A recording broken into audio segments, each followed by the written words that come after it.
खोल दो बिल्कुल बेटा, कोरोना फैल रहा है, बंद दरवाजे में पड़ाएगा है, परेशान हो जाएगा। बहुत बढ़िया, चलो मॉड्यूल निकालो फटाफट।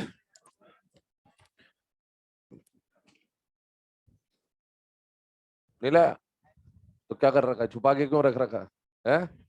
समोसे कचौरी खाएगा इस पे रख के? चले बिगनर बॉक्स 1 निकालने फटाफट।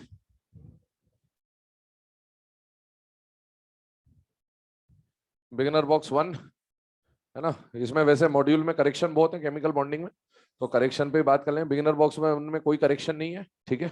आगे बढ़ जाओ बिगिनर बॉक्स 2 पे। यहाँ पर कहीं पे कोई डाउट आए तो पूछ लेना बेटा ना। बिगिनर बॉक्स 2 कोई करेक्शन नहीं है इसमें भी, ठीक है। कौन सा? तीसरा? लाओ इधर दो मॉड्यूल,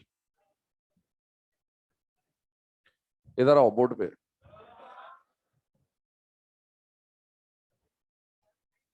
हाँ लाइव है, इधर आइए बोर्ड पे आइए। क्वेश्चन लाइव में पूछा तो आंसर भी लाइव में मिलेगा ना बेटा, आइए बोर्ड पे आइए, पढ़िए क्वेश्चन।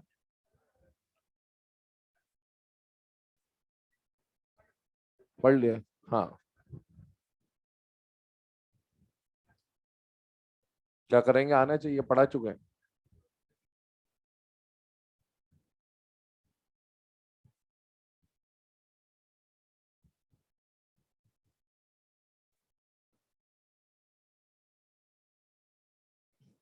आउटर मोस्ट शेल का कॉन्फ़िगरेशन क्या है आयोडीन का? हम्म? हाँ यही है, बनाइए। ये कितने डब्बे बना दिए? पी बना रहे हो, डी बना रहे हो? पी में 3 डब्बे होते हैं ना बेटा। हाँ तो यही करोगे तो कैसे बनेगा? हाँ स्टेज पे आने के बाद यही होता है, कोई बात नहीं। अभी कितने इलेक्ट्रॉन है? 5s2 5p, 5s2 5p, 3 की 5? सोचो आराम से, घबराओ मत, 5 बनाओ ना तो। अब उसमें क्या बोला है क्वेश्चन? कौन सा एक्साइटेड स्टेट बोला? कौन सा excited state? First second third fourth कौन सा? नहीं पहले उसमें क्वेश्चन में क्या बोला? फर्स्ट एक्साइटेड, सेकंड एक्साइटेड, कुछ बोला होगा ना। सेकंड। अभी ये कौन सा स्टेट है, ग्राउंड स्टेट है या एक्साइटेड स्टेट है? तो ग्राउंड स्टेट में कोवेलेंसी कितनी है? छोड़ दे, वो बनाने की जरूरत, कितनी है? 1। तो फिर सेकंड फर्स्ट एक्साइटेड स्टेट में कितने से बढ़ेगी? 2 से, तो 3 हो जाएगा, फिर 5 हो जाएगा। ऐसा डायग्राम देखो जिसमें 5 अनपेयर्ड हो, वही आंसर है। बस जो भी होगा ऐसे ही करना है बेटा।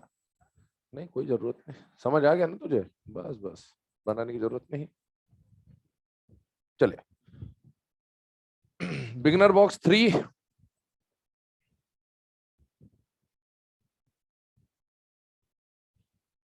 है ना। बिगनर बॉक्स 3 में भी कोई करेक्शन वरेक्शन तो नहीं है।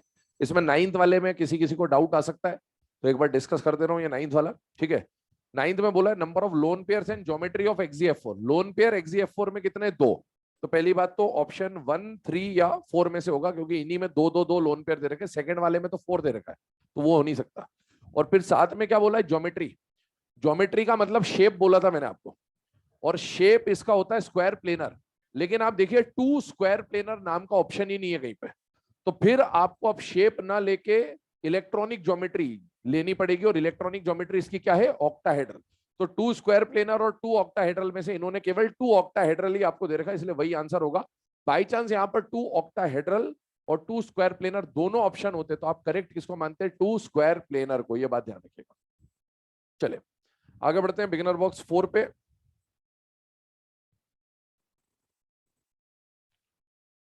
हाँ 4 में भी कोई करेक्शन वरेक्शन नहीं है।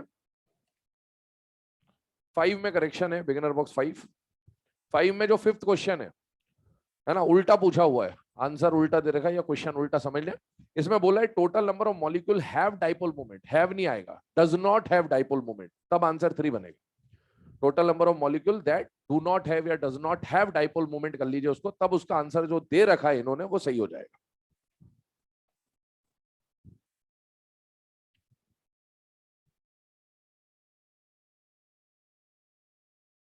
नंबर 9 और 11 में करेक्शन है।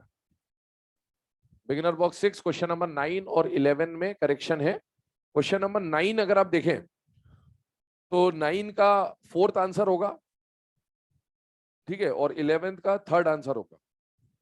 9th में आपसे पूछा है which among the given pairs do not have same bond order. तो आप 4th वाले में देखें ऑप्शन, तो F2 का बॉन्ड ऑर्डर 1 होता है और BE2 का 0 होता है, तो ये दोनों सेम बॉन्ड ऑर्डर नहीं है। और इसी तरह से 11th अगर आप देखें तो आपसे बोला है कि किस मॉलिक्यूल में इलेक्ट्रॉन का रिमूवल और एडिशन दोनों बॉन्ड ऑर्डर डिक्रीज कराते हैं। वो कब होता है? जब N2 होता है, क्योंकि N2 का इलेक्ट्रॉन 14 है, एक इलेक्ट्रॉन जुड़ेगा तो 15, तो भी बॉन्ड ऑर्डर 2.5, और 14 से एक निकलेगा तो 13, तो भी 2.5। तो ये आंसर होगा 3rd, तो करेक्ट कर लीजिएगा। चलिए इसके बाद बिगिनर बॉक्स 7, कोई करेक्शन नहीं है इसके अंदर। 4th, अच्छा SO3 मॉलिक्यूल, इधर देखो ध्यान से, ये पॉइंट समझ लेना बेटा, है ना, कोऑर्डिनेट बॉन्ड वाला। सबसे पहले आपको इसमें बोल रखा है कि SO3 जो है, ध्यान सुनिएगा, SO3 जो है इसमें आपको क्या करना है, कोऑर्डिनेट बॉन्ड के ऊपर बात करनी है, ठीक है। SO3 दे दे, SO2 दे दे, H2SO4 दे दे, H3PO4 दे दे, ऐसा कोई भी मॉलिक्यूल दे दे। अब आप देखो इन सब में पहले सेंट्रल एटम पहचानो, क्या सेंट्रल एटम 3rd पीरियड और उससे ज्यादा वाले हैं या नहीं है बेटा? है। अगर कभी भी सेंट्रल एटम 3rd पीरियड या उससे ज्यादा का हो तो बेटा ऐसे जो मॉलिक्यूल होते हैं उनमें 2 तरह के स्ट्रक्चर बन सकते हैं। क्या सेंट्रल एटम अगर 3rd पीरियड या उससे ज्यादा का हो तो वो एक्सपांडेड कोवेलेंसी दिखा सकता है या नहीं दिखा सकता है? दिखा सकता है। और फास्फोरस और सल्फर में हम जानते हैं फास्फोरस 3 और 5 2 कोवेलेंसी दिखाता है, और सल्फर 2, 4 और 6 3 कोवेलेंसी दिखाता है, ठीक है। अब आप समझिएगा किसी भी मॉलिक्यूल के लिए, जैसे SO3 की मैं बात करूं तो SO3 का एक स्ट्रक्चर हमने पाई बॉन्ड के टाइम पे बनाया था ऐसा, और SO2 का एक स्ट्रक्चर हमने पाई बॉन्ड के टाइम पे बनाया था ऐसा, और H2SO4 का स्ट्रक्चर हम आज या कल बना रहे होंगे, जब हम ऑक्सी एसिड्स पढ़ेंगे तो ऐसा बनेगा, और H3PO4 हम आज ही बना रहे होंगे जो कि ऐसा बनेगा। ये स्ट्रक्चर्स है और इनमें कोई नई बात नहीं, आपको आते भी है ना, ये कॉमन स्ट्रक्चर्स है। इन सब स्ट्रक्चर में जरा आप सल्फर के इलेक्ट्रॉन काउंट करिए, कितने इलेक्ट्रॉन हो रहे? 12। तो ये ऑक्टेट रूल को फॉलो कर रहा है या एक्सपांडेड ऑक्टेट है? Expanded octet. यहां गिनिए 10 एक्सपांडेड ऑक्टेट, यहां पर 12 एक्सपांडेड ऑक्टेट, और यहां पर कितने आ रहे हैं? 10। ये भी क्या है बेटा? Expanded octet. ये सारे के सारे जो स्ट्रक्चर आपको दिख रहे हैं ये एक्सपांडेड ऑक्टेट स्ट्रक्चर है। और अगर एक्सपांडेड ऑक्टेट स्ट्रक्चर है तो बेटा कोई भी एलिमेंट अगर 3rd पीरियड या उससे ज्यादा का हो तो वो 2 तरह के स्ट्रक्चर बनाता है, एक तो एक्सपांडेड ऑक्टेट स्ट्रक्चर और एक इनके लिए बनता है ऑक्टेट स्ट्रक्चर। जब भी आपको एग्जाम में कोऑर्डिनेट बॉन्ड पूछा जाए कि किसमें कितने कोऑर्डिनेट बॉन्ड है, आपको हमेशा ऑक्टेट स्ट्रक्चर बनाना आना चाहिए। क्या बनाना आना चाहिए? Octet structure. अब ऑक्टेट स्ट्रक्चर कैसे बनाओगे वो आपको अगर आता है तो आप कोऑर्डिनेट बॉन्ड निकाल लोगे, अगर नहीं आता है तो आप कोऑर्डिनेट बॉन्ड कभी भी नहीं निकाल सकते। देखिए ध्यान से, सल्फर के वैलेंस शेल में कितने इलेक्ट्रॉन होते हैं बेटा? 6। ऑक्सीजन के वैलेंस शेल में भी 6 इलेक्ट्रॉन, दूसरे ऑक्सीजन के वैलेंस शेल में भी 6 इलेक्ट्रॉन, और तीसरे ऑक्सीजन के वैलेंस शेल में भी 6 इलेक्ट्रॉन है। अब ध्यान सुनना जो बोल रहा हूं, हमें बनाना है कौन सा structure? Octet structure. Octet structure बनाने के लिए आप ग्राउंड स्टेट का यूज करेंगे। किसका यूज करेंगे? Ground state. सल्फर के पास ग्राउंड स्टेट में कितने अनपेड होते हैं? 2। 2 अनपेड कितने होते हैं? 2। अगर इसकी कोवेलेंसी ग्राउंड स्टेट में 2 है, मतलब ये 2 कोवेलेंट बॉन्ड बनाना चाहता है। आप देखिए, मान लो इस सल्फर ने अपने 2 कोवेलेंट बॉन्ड इसके साथ बना लिए, तो अब आप इस सल्फर का ऑक्टेट चेक करिए, क्या सल्फर का ऑक्टेट पूरा हो चुका है या नहीं हो चुका है? हो चुका है। और इस ऑक्सीजन का भी ऑक्टेट पूरा हो चुका है। अगर किसी एटम का ऑक्टेट पूरा हो और उसके पास लोन पेयर हो तो क्या वो दे सकता है बेटा? यस। तो ये सल्फर देने के लिए तैयार है। क्या ऑक्सीजन ले सकता है? तो यस, मैंने बोला था ऑक्सीजन अपने जीवन में एक बार ले सकता है। तो ये जो लोन पेयर है ये इसको देगा, और यहां पर भी इस ऑक्सीजन इस सल्फर के पास ऑक्टेट अभी भी ऑक्टेट ही है, देख लीजिए आप आराम से, क्योंकि कोऑर्डिनेट बॉन्ड बना है, और ये अपना लोन पेयर इसको देगा और ये लोन पेयर लेगा। इस तरह से जब आप स्ट्रक्चर बनाओगे तो आप सबको देख लो, सेंट्रल हो चाहे साइड हो, सबका ऑक्टेट ही पूरा हो रहा है, किसी के पास भी एक्सपांडेड ऑक्टेट नहीं है। तो अब ऑक्टेट स्ट्रक्चर जब आप बनाओगे तो आपको दिखेगा कि कितने कोऑर्डिनेट बॉन्ड बनने हैं, और SO3 में कितने कोऑर्डिनेट बॉन्ड बनेंगे बेटा? 2। आइए इधर इसको भी ट्राई करिए।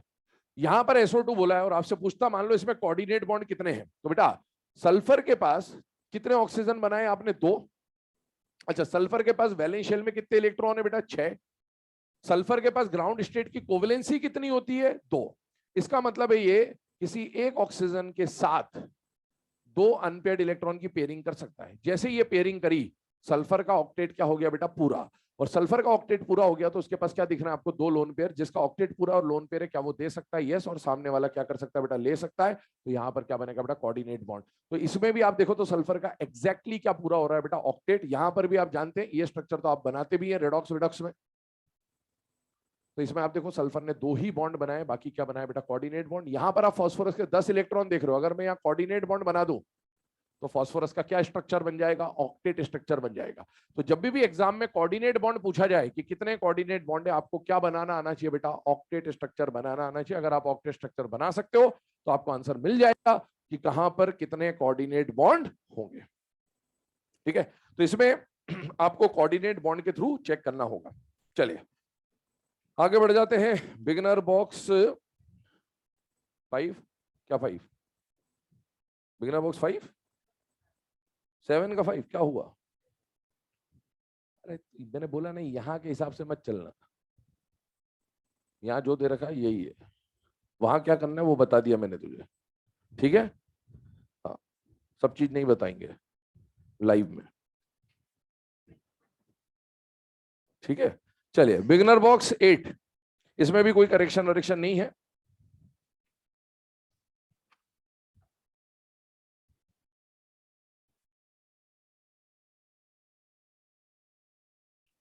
नेक्स्ट आ रहा है बिगिनर बॉक्स 9, इसमें भी कोई करेक्शन वरेक्शन नहीं है।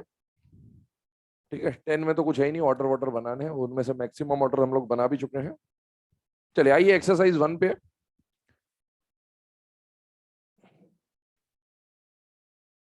क्या निशान लगा रखा है?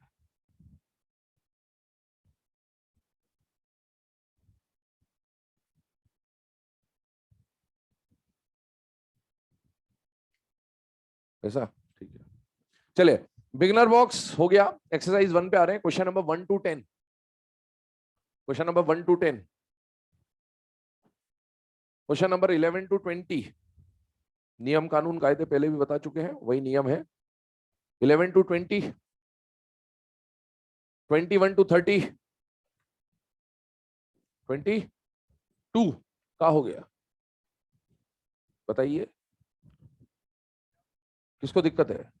तुझे ही दिक्कत है, बताइए क्या है इसमें। टी शेप दे रखा है, टी शेप कौन बनाता है? एक ही स्ट्रक्चर है टी शेप, पूरे हाइब्रिडाइजेशन में एक ही टी शेप बनता है। कब बनता है? उसका मॉलिक्यूल का टाइप क्या लिखा था अपन ने? AB2, AB3, AB3L1, ऐसे ऐसे कुछ लिखाया था आपको, क्या था वो? AB3L2, देखो कॉपी में, AB3L2। टी शेप एक ही केस में बनता है, AB3L2। जैसे बेंट शेप या वी शेप या लीनियर, ये तो कई सारे केसेस में बनता है, लेकिन टी शेप एक ही बार बनता है बेटा पूरे सिलेबस में, और वो कब बनता है? जब AB3L2 हो। तो AB3 में से MX3 तो यहां दे रखा है, लेकिन L2 नहीं दे रखा है। L2 का मतलब क्या है? Lone pair. कितने लोन पेयर होंगे? तो आप चेक करिए, ClF3 का एग्जांपल है, उसमें 3 तो साइड एटम होते हैं और 2 क्या होते हैं बेटा? Lone pair. इसमें बोल रखा है सिग्मा बॉन्डेड मॉलिक्यूल, मतलब इसने सिर्फ सिग्मा बॉन्ड के बारे में बता रखा है, लोन पेयर के बारे में नहीं बता रखा है।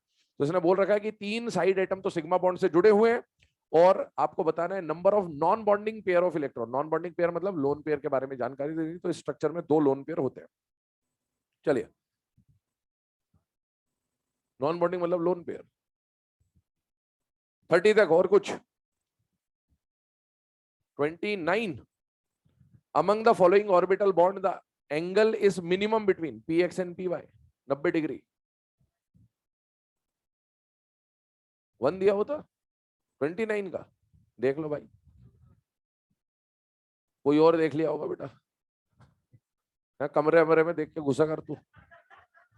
ठीक है, हाँ, जाना कहीं और होगा, पहुंच कहीं और जाएगा तू। चलो 31 से 40,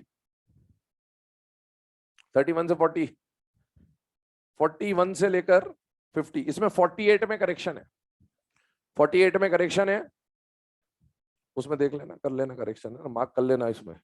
48 में करेक्शन है, 48 का करेक्शन जो है, इसका आंसर जो आएगा BF3 must be triangular, 4th option आएगा बेटा, ध्यान रखना है ना। जब भी आपको डाइपोल, ये क्वेश्चन कॉमनली आते हैं, जब भी डाइपोल मोमेंट का क्वेश्चन आए कि भाई किसका डाइपोल मोमेंट 0 है और किसका डाइपोल मोमेंट 0 नहीं है, आंसर एक ही होता है कि जिसका 0 है उसका स्ट्रक्चर सिमेट्रिकल, और जिसका नॉन 0 है उसका स्ट्रक्चर में कुछ गड़बड़ होगी। तो हमेशा आंसर स्ट्रक्चर के बेस पे आएगा। ठीक है, इसका आंसर हो जाएगा BF3। इसमें शायद वो एटॉमिक रेडियस वेडियस करके दे रखा था, वो गलत है। ठीक है, कहाँ कहाँ से बना देते हो। 50 वाला इसमें भी देख लेना भाई। 50 वाले में बोल रखा है CO2 इज 0। तो 0 क्यों होगा? क्योंकि उसका स्ट्रक्चर कैसा है? लीनियर। मतलब स्ट्रक्चर ऐसा बनना चाहिए कि डाइपोल मोमेंट के जो वेक्टर है वो क्या हो जाए? कैंसल। तो इसका बाहर करेक्शन लगा हुआ है, करेक्शन लगवाए थे बाहर।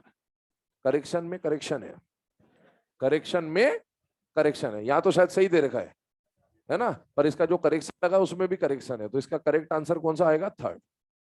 अब जिनसे करेक्शन में करेक्शन नहीं हो रहे पढ़ाते क्या ही होंगे। चलो 51 से लेकर 60, बहुत चमत्कारी लोग है बेटे। चलो 51 से लेकर 60, 61 से लेकर 70, 66। In which of the following species removal of electron exhibit a decrease in paramagnetic behaviour? एक बात समझिए, पैरामैग्नेटिक बिहेवियर किस पे डिपेंड करता है? अनपेयर्ड इलेक्ट्रॉन पे। जिसके अनपेयर्ड इलेक्ट्रॉन ज्यादा उसका पैरामैग्नेटिक नेचर ज्यादा। अब यहां पर क्या बोल रहा है? Decrease in paramagnetic behaviour. इसका मतलब है अनपेयर्ड इलेक्ट्रॉन की क्वांटिटी बढ़नी चाहिए या कम होनी चाहिए? कम। तो जो भी कंडीशन दे रखी है वो करने पर जिस ऑप्शन में नंबर ऑफ अनपेयर्ड इलेक्ट्रॉन कम हो जाते हैं वही आंसर होगा। तो आप ऐसा देखो, इनमें से एक एक इलेक्ट्रॉन रिमूव करके देखो, किसमें से इलेक्ट्रॉन रिमूव करने पे नंबर ऑफ अनपेयर्ड इलेक्ट्रॉन की क्वांटिटी कम हो रही होगी, वही आपका आंसर होगा, है ना। तो तरीका बता दिया, चेक कर लीजिएगा। 69, हाँ बोलो बोलो बोलो बोलो। 69 दे रखा है, विच of the given statement is not correct? पहला स्टेटमेंट दे रखा है electron density in a bonding molecular orbital is located between the atom, सही है। बीएमओ में जो इलेक्ट्रॉन डेंसिटी होती है वो दो न्यूक्लियस के बीच में ऐड हो जाती है ना, तो वो बीच में होती है, ये तो बात सही है। इसके बाद electron cloud is located away from the space between the nuclei in anti bonding molecular orbital, सही है, अवे होती है। इसके बाद in anti bonding molecular orbital there is always a nodal plane, बिल्कुल सही बात है। तो फिर क्या हो गया? एक ही चीज तो बची। The total energy of molecular orbital varies from the total energies of atomic orbital, नहीं, टोटल एटॉमिक ऑर्बिटल की जो एनर्जी होगी वो हमेशा टोटल मॉलिक्यूलर ऑर्बिटल की एनर्जी के बराबर होगी, क्योंकि वही एटॉमिक ऑर्बिटल का जो लेवल होता है उसी में से कुछ एनर्जी लूज करके बीएमओ और कुछ एनर्जी गेन करके एबीएमओ। जब बीएमओ और एबीएमओ की एनर्जी आप ऐड करोगे तो वो एओ के बराबर ही आएगा, ये हमेशा आता है। 70, 60 क्या हो गया? बोल। क्या कुछ एक पर्टिकुलर स्टेटमेंट में डाउट है? सब बताना है, सब बताना है, बहुत बढ़िया। Pick the wrong statement with respect to molecular orbital. पहला, participation of orbital of comparable energy take place, सही है, ठीक है। दूसरा, electron is under the influence of two और मोर देन टू न्यूक्लियाई, सही है। क्यों सही नहीं है? आप पढ़ते हो, मैंने फिर से बोल रहा हूं, एमओटी आप डायटोमिक पढ़ते हो, लेकिन एमओटी पॉली वॉली सबके लिए लगता है बेटा, कितनी बार बताया। और देख लेते हैं, फिर भी हो सकता है आपके हिसाब से इसको, है ना, तो पहले बाकी ऑप्शन भी चेक कर लो, कोई दिक्कत नहीं है। The molecular orbital formed is equal to the number of atomic orbital combined, बिल्कुल सही है। The probability of electron distribution in a molecule is given by atomic orbital only, गलत है भाई। Probability of electron distribution in molecule is given by molecular orbital, atomic orbital से नहीं देते बेटा। चलिए 71 से लेकर 80, इसमें से 74 देख लीजिए एक बार। 74 का रिप्रेजेंटेशन देखें जरा, उसमें तो के लिखा हुआ है ना, वो के शायद मैं बता भी चुका हूं आपको, और अगर नहीं बताया तो फिर से सुन ले। के का मतलब क्या होता है? शेल। जैसे आप KLMNN शेल पढ़ते हो, तो के का मतलब होता है फर्स्ट शेल। तो इसमें देखो आप, सिग्मा 2 से दे रखा है, के का मतलब है सिग्मा 1s और दूसरे के का मतलब है सिग्मा स्टार 1s। तो के कभी भी लिखा आ जाए तो वो शेल को रिप्रेजेंट कर रहा है। 80 तक और कोई डिस्कशन इसमें करना हो तो बता दो भाई। 78 का हुआ?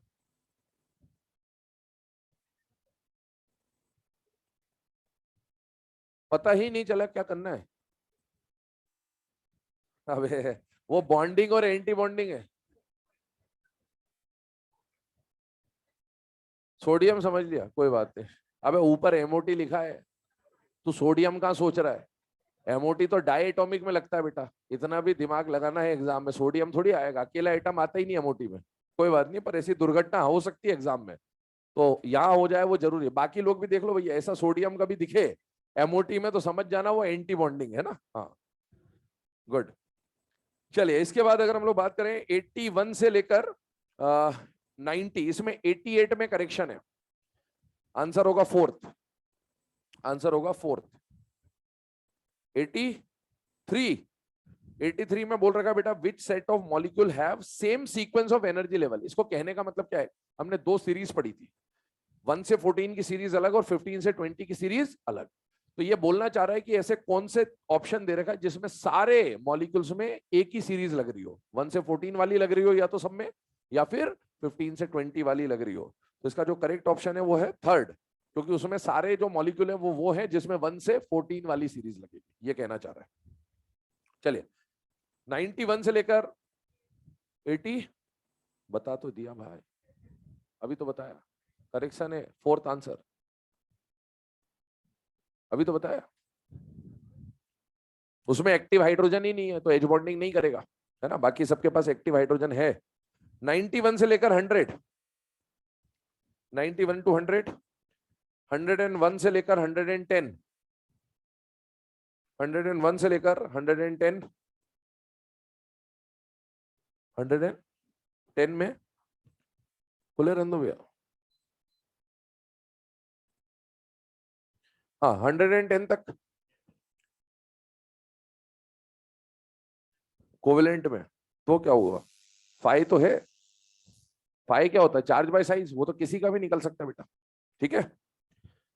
111 से लेकर 120, 111, LiCl is soluble in organic solvent while NaCl is not because like dissolve like वाला कॉन्सेप्ट। भाई LiCl कोवेलेंट है तो ऑर्गेनिक सॉल्वेंट में, और NaCl आयनिक है तो वाटर में, है ना, इस तरह सॉल्व करेंगे उसको। 120 तक, 121 से लेकर 127, 127 भी गड़बड़ है। अच्छा इसमें 124 भी गड़बड़ है। 124 का आंसर बोथ होगा 1 and 2, बोथ 1 and 2 मतलब थर्ड, है ना। फर्स्ट वाला क्यों होगा, लिथियम का कार्बोनेट डिकम्पोज होता है, और लिथियम का कार्बोनेट डिकम्पोज होगा तो CO2 रिलीज करेगा, और CO2 रिलीज करेगा इसका मतलब है वेट कम हो जाएगा, और वॉशिंग सोडा तो आपको प्रॉपर्टी में ही बताया था, एफ्लोरोसेंस दिखाता है, तो इसलिए दोनों आंसर होंगे 1 and 2 बोथ, ठीक है।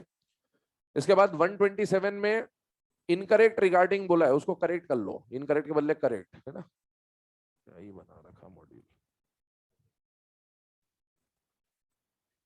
हाँ लाइव है तो क्या करें, जिसने बनाया गलत बनाया, साफ बोल रहा हूं, उसमें क्या दिक्कत है, जो गलत है वो गलत है, क्या करें इसमें, करेक्शन में करेक्शन निकल रहे तो काय का करेक्शन है, आधे। अब आधे ये जाके इधर उधर डिस्कशन करोगे तो आधे तो बस आंसर की रट के चले जाएंगे, बता एक्सप्लेन कर देते कुछ भी, यही होता है। हाँ होता है बेटा, होता है, हाँ हर जगह ही होता है। एक्सरसाइज 2, हाँ दे देना बेटा, ये करेक्शन इनमें से आधे अभी नीचे काउंटर नहीं लग रहा है तो अभी तुम्ही को भेज दो ना काउंटर पे, जाके पूछ लेना तो ये भी एक्सप्लेन हो जाएगा। यहाँ पर बहुत कलाकारी हो चुकी है टीचर तो पढ़ ही रहे लेक्चर से, अब क्या बताएं तुम्हें अभी आज ही पता चला, TCS सर बता रहे थे कि पता नहीं कौन सी शायद सुपत की कहानी है, वह नर्चर में कोई है, नहीं नहीं नहीं सुपत की कहानी है, नर्चर शायद वहां चल रहा है सुपत में, या जहां भी चल रहा होगा, कोई महानुभाव गए होंगे पढ़ाने इनऑर्गेनिक, उन्होंने पढ़ाया, पीरियोडिक टेबल थोड़ा बहुत पढ़ाया, बच्चों ने खड़े होकर भरी क्लास में कुछ बोल दिया कि सर नहीं पढ़ना, आप तो स्लाइड, वो शायद अभी नर्चर का वो चल रहा है ना, उससे ऑनलाइन चल रहा है, तो ऑनलाइन जो चल रहा है तो स्लाइड लाइट पढ़ के बता रहे होंगे ऐसे कि, तो एक लेक्चर में 30-40 स्लाइड पढ़ दी उन्होंने, तो अब 30-40 स्लाइड पढ़ दी तो क्या ही समझ आएगा बच्चे के बेटा, है ना। तो उन्होंने मतलब वही क्लास में बोल दिया उनको कि सर ऐसे ही पढ़ाना है तो मत पढ़ाओ, हम लेक्चर ही देख लेंगे इससे अच्छा। तो उनको मेरे ही लेक्चर दे रखे हैं, या तुम्हारे आसपास जितने नर्चर वाले हैं उनको वीडियो लेक्चर मेरे ही दे रखे हैं बेटा, पता कर लेना जाके, ठीक है। तो वो बच्चों के साथ साथ मास्टर भी देख लेते कई बार, क्या दिक्कत है हाँ बेटा जलवा तो है ही है, उसमें क्या दिक्कत है, जो है वो है। चलो बस, अबे क्लास चल रही है, बस बस, बाद में, अबे तू, तेरा गाड़ी के पीछे तेरे को ले जाना पड़ा बांध,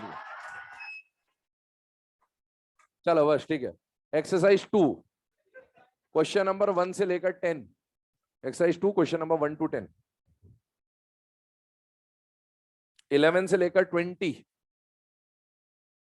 11 से लेकर 20 कोई दिक्कत नहीं।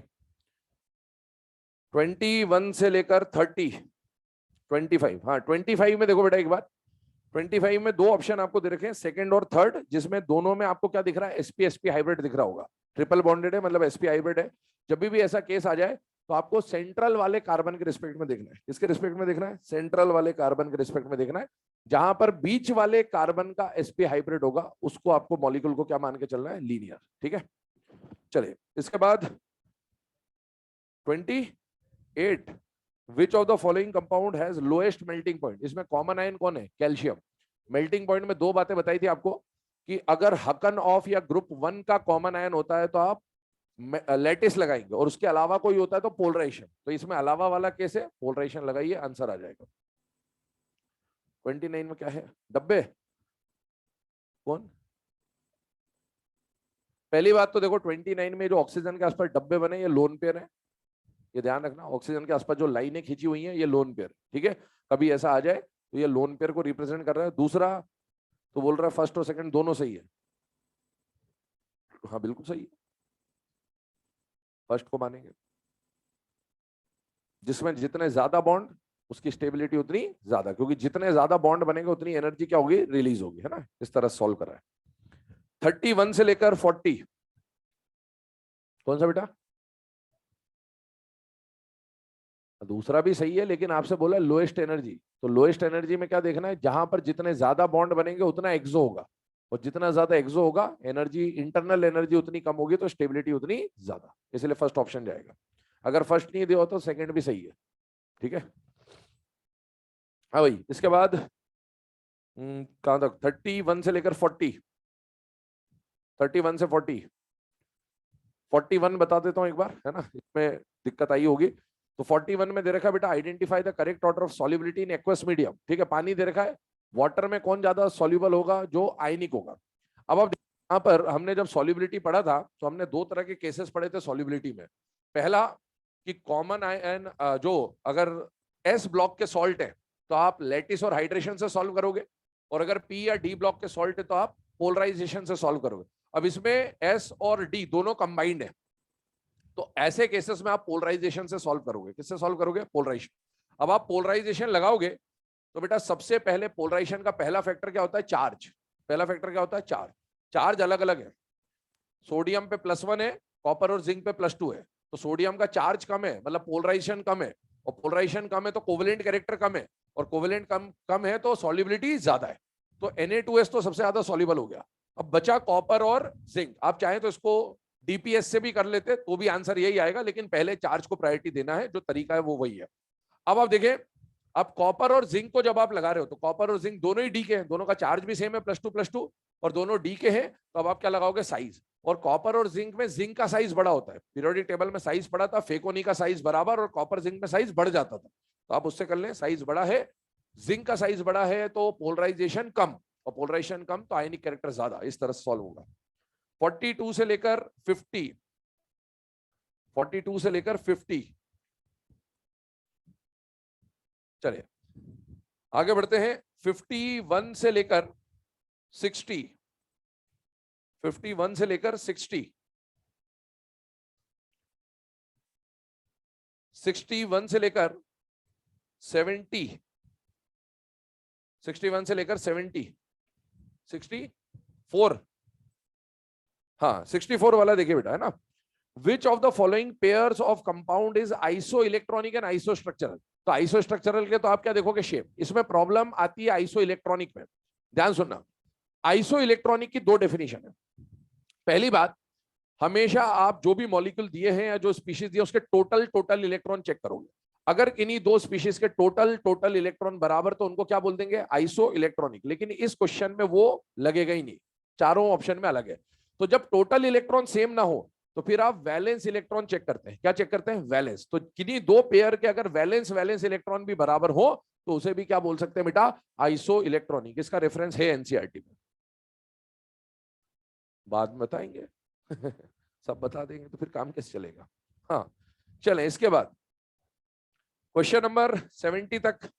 अच्छा, इसमें जो 63 वाला है ये इंटर हेलोजन कंपाउंड है। 63 है ना, x x dash x x dash 3 x x dash 5। तो अगर आपको अभी हो गया हो तो भी ठीक है, नहीं हुआ तो जब इंटर हेलोजन कंपाउंड पढ़ेंगे तब ये वैसे भी हो जाएगा। आप एग्जांपल मान के सॉल्व कर लेना, ClF, ClF3, ClF5 और IF7 इस तरह से मान के सॉल्व कर लीजिएगा। 70 तक हो गया। 71 से लेकर 80, 71 से लेकर 80, 80 और कोई 74 का हो गया, पढ़ा नहीं हो, एनसीईआरटी में दिया हुआ है। जिनमें तुम्हें डाउट आ रहा है, OH वाले में डाउट आ रहा है, वो एनसीईआरटी में गिवन है बेटे, ठीक है। GeCl6 जो है और SnOH6 है, पढ़ना एनसीईआरटी में मिल जाएगा, पी ब्लॉक के अंदर दिए हुए दोनों। कौन सा 80, कौन बोला 80 का हो गया? अबे क्लास में कराया भाई, चैंपियन टोपी पे लिख रखे हो, अलग ही खेल खेल रहे हो। क्लास बराबर से देखा करो बेटा। आए थे कि नहीं आए थे? नहीं आए थे, ऑनलाइन देखे होगे, है ना, बस। ऑनलाइन, बहुत बढ़िया। चलिए हाँ, चलिए एक्सरसाइज 3, क्वेश्चन नंबर 1 से 10, क्वेश्चन नंबर 1 से 10, 11 से 20 अब सॉल्व किए हैं, 11 से 20, 16 क्लास में कराया हुआ क्वेश्चन है बेटा। कौन पूछा ये? बोलो बोलो। क्लास में बॉइलिंग पॉइंट कराया था, उसमें क्वेश्चन कराया था, ये ICL और BR2 सेकंड नंबर का क्वेश्चन है, ये देख ले, बॉइलिंग पॉइंट में सेकंड नंबर है ये। इंटर हेलोजन का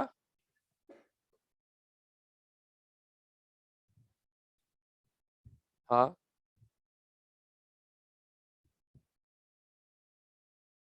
तो इंटर हेलोजन कंपाउंड का बॉन्ड स्ट्रॉन्गर होता है, उस बॉन्ड को नहीं तोड़ते।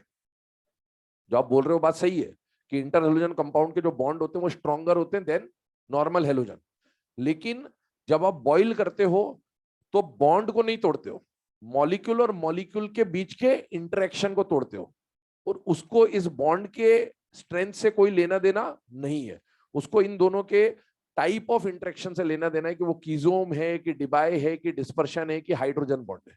इसीलिए वो आंसर नहीं जाएगा जो आप सोच रहे हो। बाकी वो स्टेटमेंट अपनी जगह वो भी सही है, लेकिन उससे बॉइलिंग पॉइंट इफेक्ट नहीं होता बेटा, ठीक है। 20 तक, 21 से लेकर 30,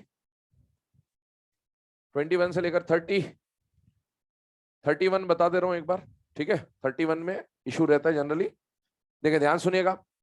31 वाले में आपको दे रखा है the group of substance in which at melting point, melting point करने पर या मेल्ट करने पर कौन सा बॉन्ड वीक हो रहा है बेटा? कोवेलेंट बॉन्ड वीक करना है, ध्यान सुनना मेरी बात। मेल्ट और बॉइल होने का मतलब क्या होता है वो समझिएगा ध्यान से। मान लीजिए आपको दिया गया बेटा CO2 और CO2, ठीक है, और आप मेल्ट कर रहे हो किसी चीज को, तो मेल्ट करने का मतलब है कौन सी स्टेट से कौन सी स्टेट में जा रहे हो बेटा? सॉलिड टू लिक्विड, यही तो मेल्ट होता है। और जब बॉइल करते हो तो आप लिक्विड से गैस या वेपर में जा रहे हो, ये हो गया। तो वही चीज जब सॉलिड फॉर्म में, तो आप बोलोगे कि हम CO2 को क्या कर रहे हैं? मेल्ट कर रहे हैं।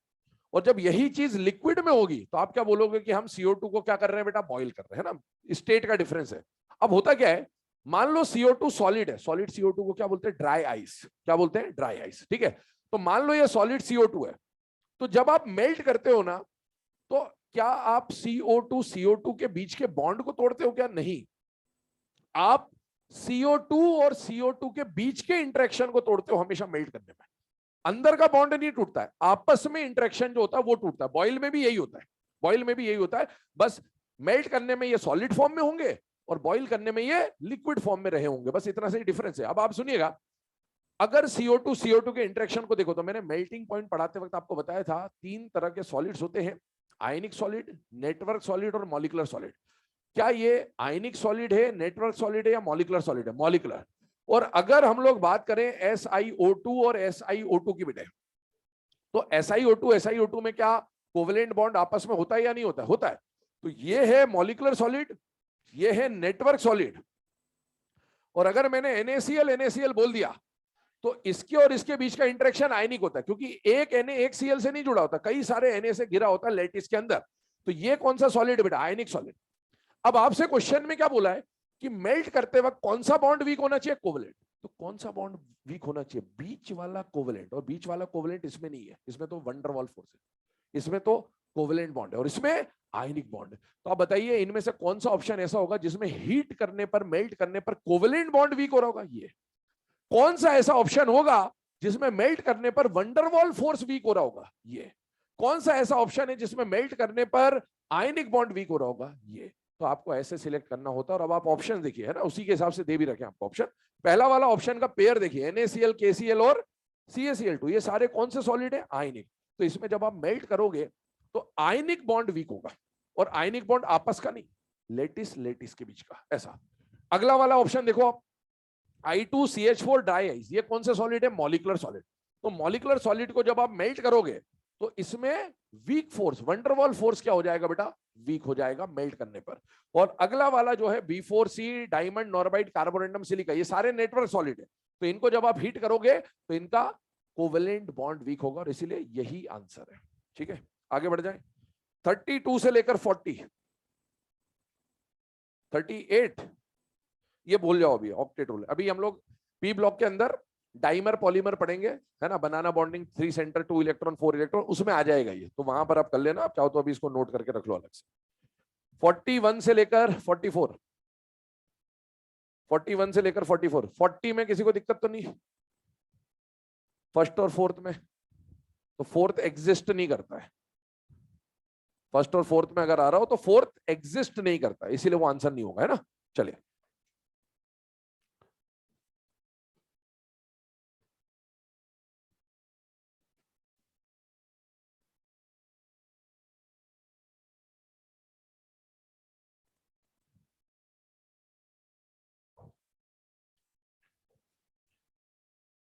लो भाई, कल कहां तक डिस्कशन हो गया था? लास्ट में इनर्ट पेयर इफेक्ट हो गया था। ठीक है, तो आज हम लोग स्टार्ट कर रहे हैं बेटा अगला टॉपिक, ऑक्सी एसिड्स।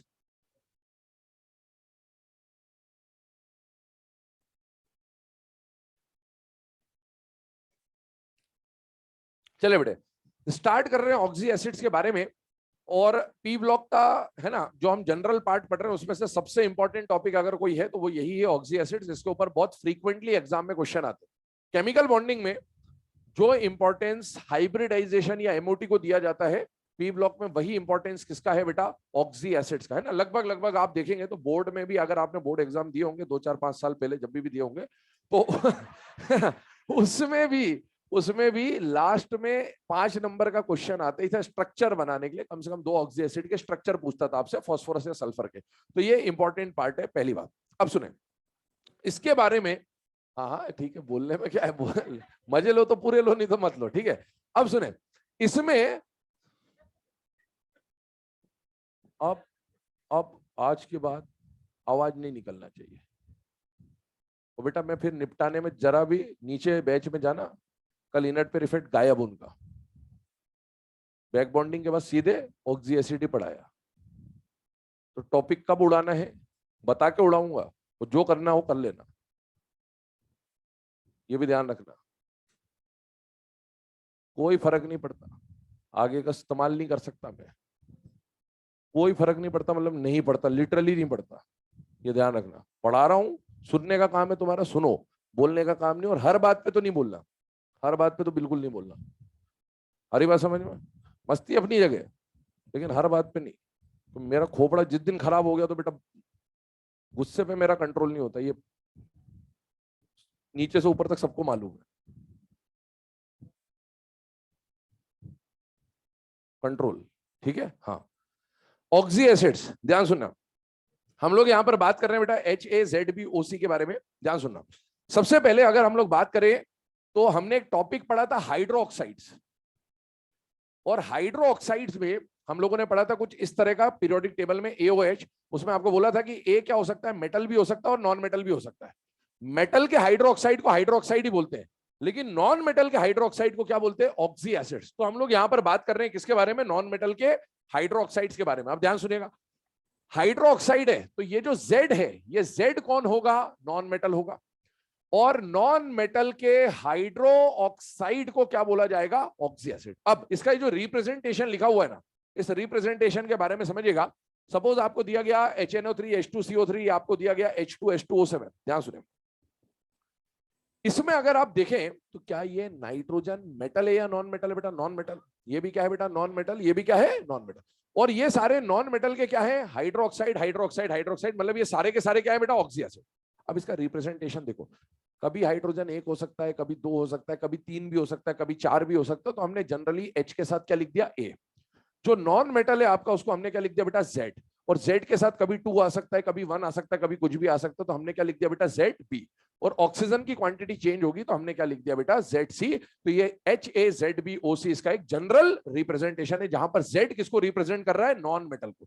हमें इस पूरे टॉपिक में, वैसे तो ये सारे ऑक्सी एसिड है, कार्बन भी ऑक्सी एसिड बनाता है, नाइट्रोजन भी ऑक्सी एसिड बनाता है, पर इस टॉपिक में हम लोग फॉस्फोरस, सल्फर और हेलोजन के ऑक्सी एसिड पढ़ रहे होंगे। किस किस के ऑक्सी एसिड पढ़ रहे होंगे? फॉस्फोरस, सल्फर और हेलोजन। ठीक है, फॉस्फोरस क्यों पढ़ रहे हैं? ग्रुप 15 में पूरा फॉस्फोरस के ऑक्सी एसिड का टेबल है, ऐसे ही 16 में सल्फर और 17 में हेलोजन का। तो इनके बारे में एनसीईआरटी ने काफी ज्यादा दे रखा है, इसीलिए हम इन तीनों को डिस्कस कर रहे होंगे यहां पर। और सुनिएगा, नेक्स्ट पॉइंट में आपको जो बोल रहा हूं वो सुनिए। जब हमने हाइब्रिडाइजेशन पढ़ा था तो उस टाइम पे मैंने आपको बोला था कि किसी भी ऑक्सी एसिड और उसके ऑक्सी एनायन का हाइब्रिडाइजेशन हमेशा क्या होता है? सेम। किसी भी ऑक्सी एसिड का स्ट्रक्चर आप तब तक नहीं बना पाओगे जब तक आपको ऑक्सी एसिड की बेसिसिटी ना पता हो। क्या ना पता हो बेटा? बेसिसिटी। अगर आपको बेसिसिटी नहीं पता है तो आप ही अभी हम स्ट्रक्चर बनाएंगे, आप स्ट्रक्चर बना नहीं सकते, कभी भी नहीं बना सकते, आपको रटना ही पड़ेगा। और अगर आपको बेसिसिटी पता है तो स्ट्रक्चर बहुत आसानी से बन जाएंगे। आप लोग रटते रहते हैं स्ट्रक्चर, कुछ रटने की जरूरत नहीं, बहुत सिंपली बन जाता है। एक आध स्ट्रक्चर आपको रटना पड़े तो रटना पड़े, बाकी सब बन जाएंगे। और सुनिए, बेसिसिटी मैंने आपको उस टाइम भी बोला था, बेसिसिटी प्रैक्टिकली निकाली जाती है। कैसे निकाली जाती है? प्रैक्टिकली। और हमारे पास प्रैक्टिकल करने का तो साधन नहीं है, वरना तुम बायो ही पढ़ते रहो प्रैक्टिकली, है ना। तो आपके पास यहाँ पर प्रैक्टिकल करने का साधन, समझ में आ गया? ठीक, पोगो देखो नहीं तो, है ना। जिस अब प्रैक्टिकल नहीं कर सकते तो आपको कुछ जुगाड़ चाहिए, जिस जुगाड़ के थ्रू आप बेसिसिटी निकाल पाए। तो आपको एक तरीका दिया था उस टाइम पे कि किसी भी ऑक्सी एसिड में जितने हाइड्रोजन उतनी बेसिसिटी। तो इसका मतलब जैसे अभी मैंने HNO3 लिखा था तो कितना हाइड्रोजन था? 1, तो उसकी बेसिसिटी 1। H2CO3 कितने हाइड्रोजन? 2, उतनी बेसिसिटी। H3PO4 कितने हाइड्रोजन? 3, उतनी बेसिसिटी। तो जितने हाइड्रोजन उतनी बेसिसिटी, ये एक जनरल फंडा आप लेके चलेंगे। और सुनिए, किसी भी एलिमेंट के, इन तीनों की हम लोग बात कर रहे हैं मेनली अभी, बाकियों में भी अप्लाई हो जाएगा, लेकिन किसी भी नॉन मेटल के 2 तरह के पेरेंट एसिड बनते। कितने तरह के पेरेंट एसिड बनते बेटा? 2। ध्यान सुनना, 2 टर्म में यहां पर यूज करूंगा, एक पेरेंट एसिड और एक डॉटर एसिड। ठीक है, तो पेरेंट एसिड का मतलब आप समझ जाएंगे मेन क्लास, और डॉटर एसिड मतलब उससे डिराइव्ड क्लास, सब क्लास आएंगे उसकी। ठीक है, तो आप देखिए, नॉन मेटल के 2 तरह के पेरेंट एसिड होते हैं, एक तो अस एसिड और एक इक एसिड। ये सब लोगों को पता भी होता है, इसमें कोई नई बात नहीं है। 2 तरह के एसिड बनते हैं, अस और इक। इक वाला हायर स्टेट का, अस वाला लोअर स्टेट का। अब आप समझिएगा, अगर मैं फास्फोरस और सल्फर की बात कर रहा हूं अभी केवल, क्योंकि अभी हम लोग पहले फास्फोरस सल्फर फिर हेलोजन पे आएंगे, तो बताइए फास्फोरस का अगर मुझे अस एसिड बनाना है तो नाम क्या होगा उसका? Phosphorus acid. और इक बनाना है तो फास्फोरिक एसिड। सल्फर का अस एसिड बनाना है तो सल्फ्यूरस, और इक एसिड बनाना है तो सल्फ्यूरिक। अब एक बात बताओ, जब तक आपको ये 4 पेरेंट एसिड नहीं पता होंगे, आप आगे के डॉटर एसिड नहीं बना पाओगे। तो ये आपको आने चाहिए, और मेरे हिसाब से इसमें कोई दिक्कत नहीं होती। मैं फिर भी एक बार लिखवा दे रहा हूं, इनके स्ट्रक्चर बनाएंगे हम लोग, बट आपको इनकी जानकारी हमेशा होनी चाहिए, तभी आप ऑक्सी एसिड टॉपिक में आगे बढ़ पाओगे। जैसे रिडॉक्स रिएक्शन है, अब आपको ऑक्सीडेशन स्टेट ही निकालना नहीं आता तो आप चैप्टर में कुछ नहीं कर सकते। वैसे इस टॉपिक में जब तक आपको पेरेंट एसिड याद नहीं होंगे तब तक आप आगे नहीं बढ़ पाओगे। अब आप बताइए, फास्फोरस एसिड का फॉर्मूला क्या होता है? हाँ, अब ये याद होना चाहिए। अगर आपको ये याद नहीं है तो आप इसके डॉटर फॉर्म नहीं बना पाओगे। इसके डॉटर फॉर्म कौन से बनेंगे? पायरो, मेटा, हाइपो, परऑक्सो, वो तभी बनेंगे जब ये आता होगा। अगर ये याद नहीं है तो फिर आपको पूरे एसिड रटने ही पड़ेंगे, और अगर ये याद है तो आप आगे बना लोगे। क्या फॉस्फोरिक एसिड आपको आता है बेटा? यस, ये तो पता ही होगा कम से कम, H3PO4। तो आपको ये याद है तो आप इस पेरेंट एसिड से जो डॉटर बनेंगे वो बना लोगे। क्या सल्फ्यूरिक एसिड का फॉर्मूला पता है बेटा? H2SO4। ये पता है तो इसका पायरो, इसका मेटा, इसका हाइपो, परऑक्सो सब बन जाएगा। और ऐसे ही H2SO3। अगर ये याद है तो इसके जो जो डॉटर बनते हैं वो बन जाएंगे। तो आपको ये पेरेंट एसिड कम से कम याद होने चाहिए। हम बनाएंगे इनको भी, लेकिन ये डायरेक्टली याद होने चाहिए। अब आगे बढ़ते हैं, ध्यान सुनिएगा, इसको लिखेंगे हम लोग, कोई दिक्कत वाली बात नहीं, सुनते जाइए। अभी जो जो बता रहा हूं बेसिक बातें, दो बातें मैंने आपको बता दी अभी तक। किसी भी ऑक्सी एसिड को अगर बनाना है तो पहले तो उसकी बेसिसिटी पता होनी चाहिए। बेसिसिटी का तरीका बताया, जितने हाइड्रोजन उतनी बेसिसिटी, और जितनी बेसिसिटी होगी स्ट्रक्चर में उतने क्या बनेंगे, OH, है ना। और हर एलिमेंट, जैसे अभी हम फास्फोरस को स्टार्ट करेंगे पहले, तो फास्फोरस कितने पेरेंट एसिड होते हैं, 2, एक फास्फोरस एसिड, एक फास्फोरिक एसिड। इनके फॉर्मूले याद होंगे तभी आप आगे बढ़ पाएंगे। अब सुनिए आगे, इन पेरेंट एसिड की मदद से हम इनके डॉटर एसिड्स बनाएंगे। पेरेंट एसिड कौन से होंगे, असॉरिक। अब इनके डॉटर एसिड बनाएंगे। डॉटर एसिड 4 तरह के बनेंगे। कितने तरह के बनेंगे, 4। Pyro, meta, hypo, peroxo. कौन कौन से, पायरो, मेटा, हाइपो, परऑक्सो। कौन कौन से, हाइपो, परऑक्सो। अगर किसी भी एसिड का नाम दिया और एसिड के नाम के पहले पायरो लिखा हो, या मेटा लिखा हो, या हाइपो लिखा हो, या परऑक्सो लिखा हो, और इधर कुछ नाम हो, तो आपको समझ जाना है कि ये पेरेंट एसिड है या डॉटर एसिड है बेटा, डॉटर। और अगर ऐसा नाम नहीं दे रखा तो आप समझ जाएंगे वो क्या है, पेरेंट एसिड। तो आपको डॉटर तभी बना पाओगे जब आपको पेरेंट एसिड पता होगा, और यहां पर पेरेंट एसिड लिखा होगा, क्योंकि इसके आगे जो भी लिखा होगा वो पेरेंट एसिड ही होगा। चलिए स्टार्ट कर रहे हैं। सबसे पहले ये डॉटर फॉर्म बनाने का तरीका क्या होता है, सिंपल सा तरीका है। सबसे पहले हम लोग क्या बना रहे हैं बेटा, पायरो। तो पायरो बनाने का तरीका क्या होता है, 2 मोल पेरेंट एसिड लिया, मैं ऑक्सी एसिड लिख रहा हूं, मतलब मैं पेरेंट एसिड लिख रहा हूं। 2 मोल पेरेंट एसिड में से 1 पानी निकालना है। क्या बोला मैंने, 2 मोल पेरेंट एसिड में से 1 पानी निकालना है। जो भी बच के आएगा फॉर्मूला वो पायरो होगा बेटा। इसी तरीके से अगर आपको 1 मोल पेरेंट एसिड दिया गया, क्या दिया गया बेटा, 1 मोल पेरेंट एसिड, और 1 मोल में से 1 पानी निकाल दिया, तो मेटा एसिड बन जाएगा। कौन सा एसिड बन जाएगा, मेटा। याद करें पहले इनको दोनों को। 2 मोल पेरेंट एसिड में से 1 पानी निकाला तो क्या बनेगा, पायरो, और 1 मोल में से 1 पानी निकाला, मेटा। पायरो कैसे बनेगा, 2 में से 1 निकालना है, और मेटा कैसे बनेगा, 1 में से 1 निकालना है। ठीक है, आगे बढ़ जाते हैं। तीसरा पॉइंट आ रहा है परऑक्सो एसिड। सुनना मेरी बात, परऑक्सो एसिड। अब परऑक्सो एसिड फास्फोरस भी बनाता है, नाइट्रोजन भी बनाता है, हर कोई बनाता है, लेकिन हमें हमारे सिलेबस में परऑक्सो एसिड सल्फर के लिए पढ़ना है। किसके लिए पढ़ना है, और सल्फर में आप कैरोज और मार्शल पढ़ चुके होते हैं रेडॉक्स में, वही आपके परऑक्सो एसिड होंगे। सुनना, अब उसको पहचानेंगे कैसे ना, वो बात होती रहेगी। एक बार बताइए, क्या परऑक्सो का परऑक्साइड आयन पता है आपको, ये होता है। अच्छा, परऑक्साइड आयन में कितने इलेक्ट्रॉन होते हैं बेटा, 18 इलेक्ट्रॉन। 18 इलेक्ट्रॉन का बॉन्ड ऑर्डर कितना होता है बेटा, 1। इसका मतलब है OO का कैसा बॉन्ड होगा, सिंगल। और -2 का मतलब है इस पे भी माइनस आएगा और इस पे भी माइनस आएगा। अगर आप ऑक्सी एसिड का स्ट्रक्चर बना रहे हो, और स्ट्रक्चर बनाते वक्त आपको ऐसा केस दिख जाए, OO का सिंगल बॉन्ड, मतलब वो परऑक्सी एसिड होगा। कौन सा एसिड होगा, अब यहां पर भी कोई जुड़ा होगा, यहां पर भी कोई जुड़ा होगा।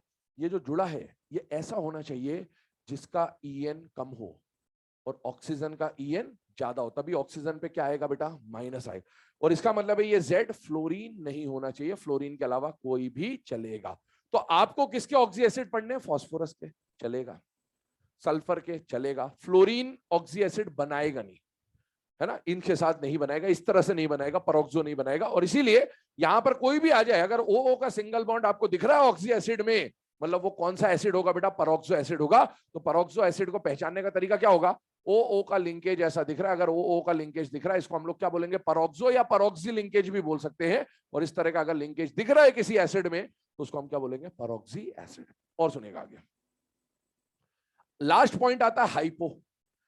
हाइपो कैसे पहचानना है, देखिए, 2 मोल में से 1 पानी निकाला, क्या बना, पायरो। 1 मोल में से 1 पानी निकाला, क्या बना, मेटा। अब यहां पर पानी नहीं निकालना, ऑक्सीजन निकालना है। क्या निकालना है, ऑक्सीजन।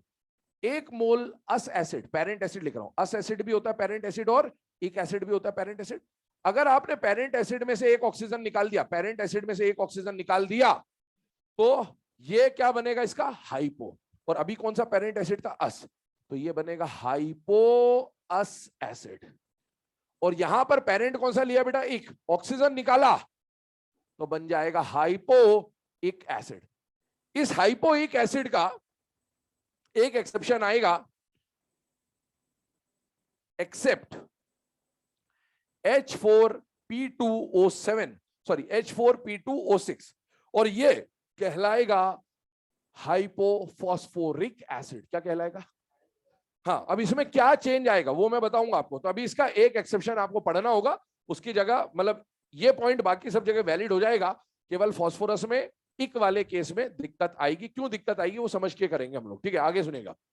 अगला पॉइंट है रेंज ऑफ ऑक्सीडेशन स्टेट। ध्यान सुनेगा, आपको जो ऑक्सी एसिड्स पढ़ने हैं वो ग्रुप 15 के फास्फोरस के, ग्रुप 16 में सल्फर के और ग्रुप 17 में अलग अलग हेलोजेंस के पढ़ने बेटे। तो आपको हमेशा ऑक्सी एसिड में एक क्वेश्चन पूछा जाता है एग्जाम में ऑक्सीडेशन स्टेट निकालने का। रिडॉक्स में भी आपको ज्यादातर क्वेश्चन जो ऑक्सीडेशन स्टेट के मिलते हैं वो ऑक्सी एसिड्स को लेकर देता है कि भाई इस एसिड का ऑक्सीडेशन स्टेट निकालो। खासकर कैरोज और मार्शल बहुत कॉमन आने वाला है जहां पर आपसे गलती करवानी होती है। तो आप देखिए इन ग्रुप की जो मैक्सिमम ऑक्सीडेशन स्टेट है और मिनिमम ऑक्सीडेशन स्टेट है, हम उसके बारे में बात कर रहे हैं बेटा। ग्रुप 15 का मैक्सिमम स्टेट होता है +5। कल हमने इनर्ट पेयर इफेक्ट पढ़ा था, तो इनर्ट पेयर इफेक्ट में गॉस के बारे में बात करी थी। तो ग्रुप 15 का गॉस या हॉस कितना था? +5। 13 का क्या था? +3। 14 का क्या था? +4। 15 का क्या होगा? +5।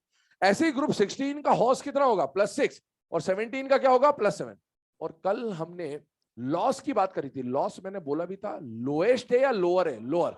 अभी हम मिनिमम पे जा रहे हैं, लोएस्ट पे जा रहे हैं। और रेडॉक्स में आप रूल पढ़ते हो कि पी ब्लॉक में हाईएस्ट और लोएस्ट में 8 का डिफरेंस होता है, 8 का गैप होता है।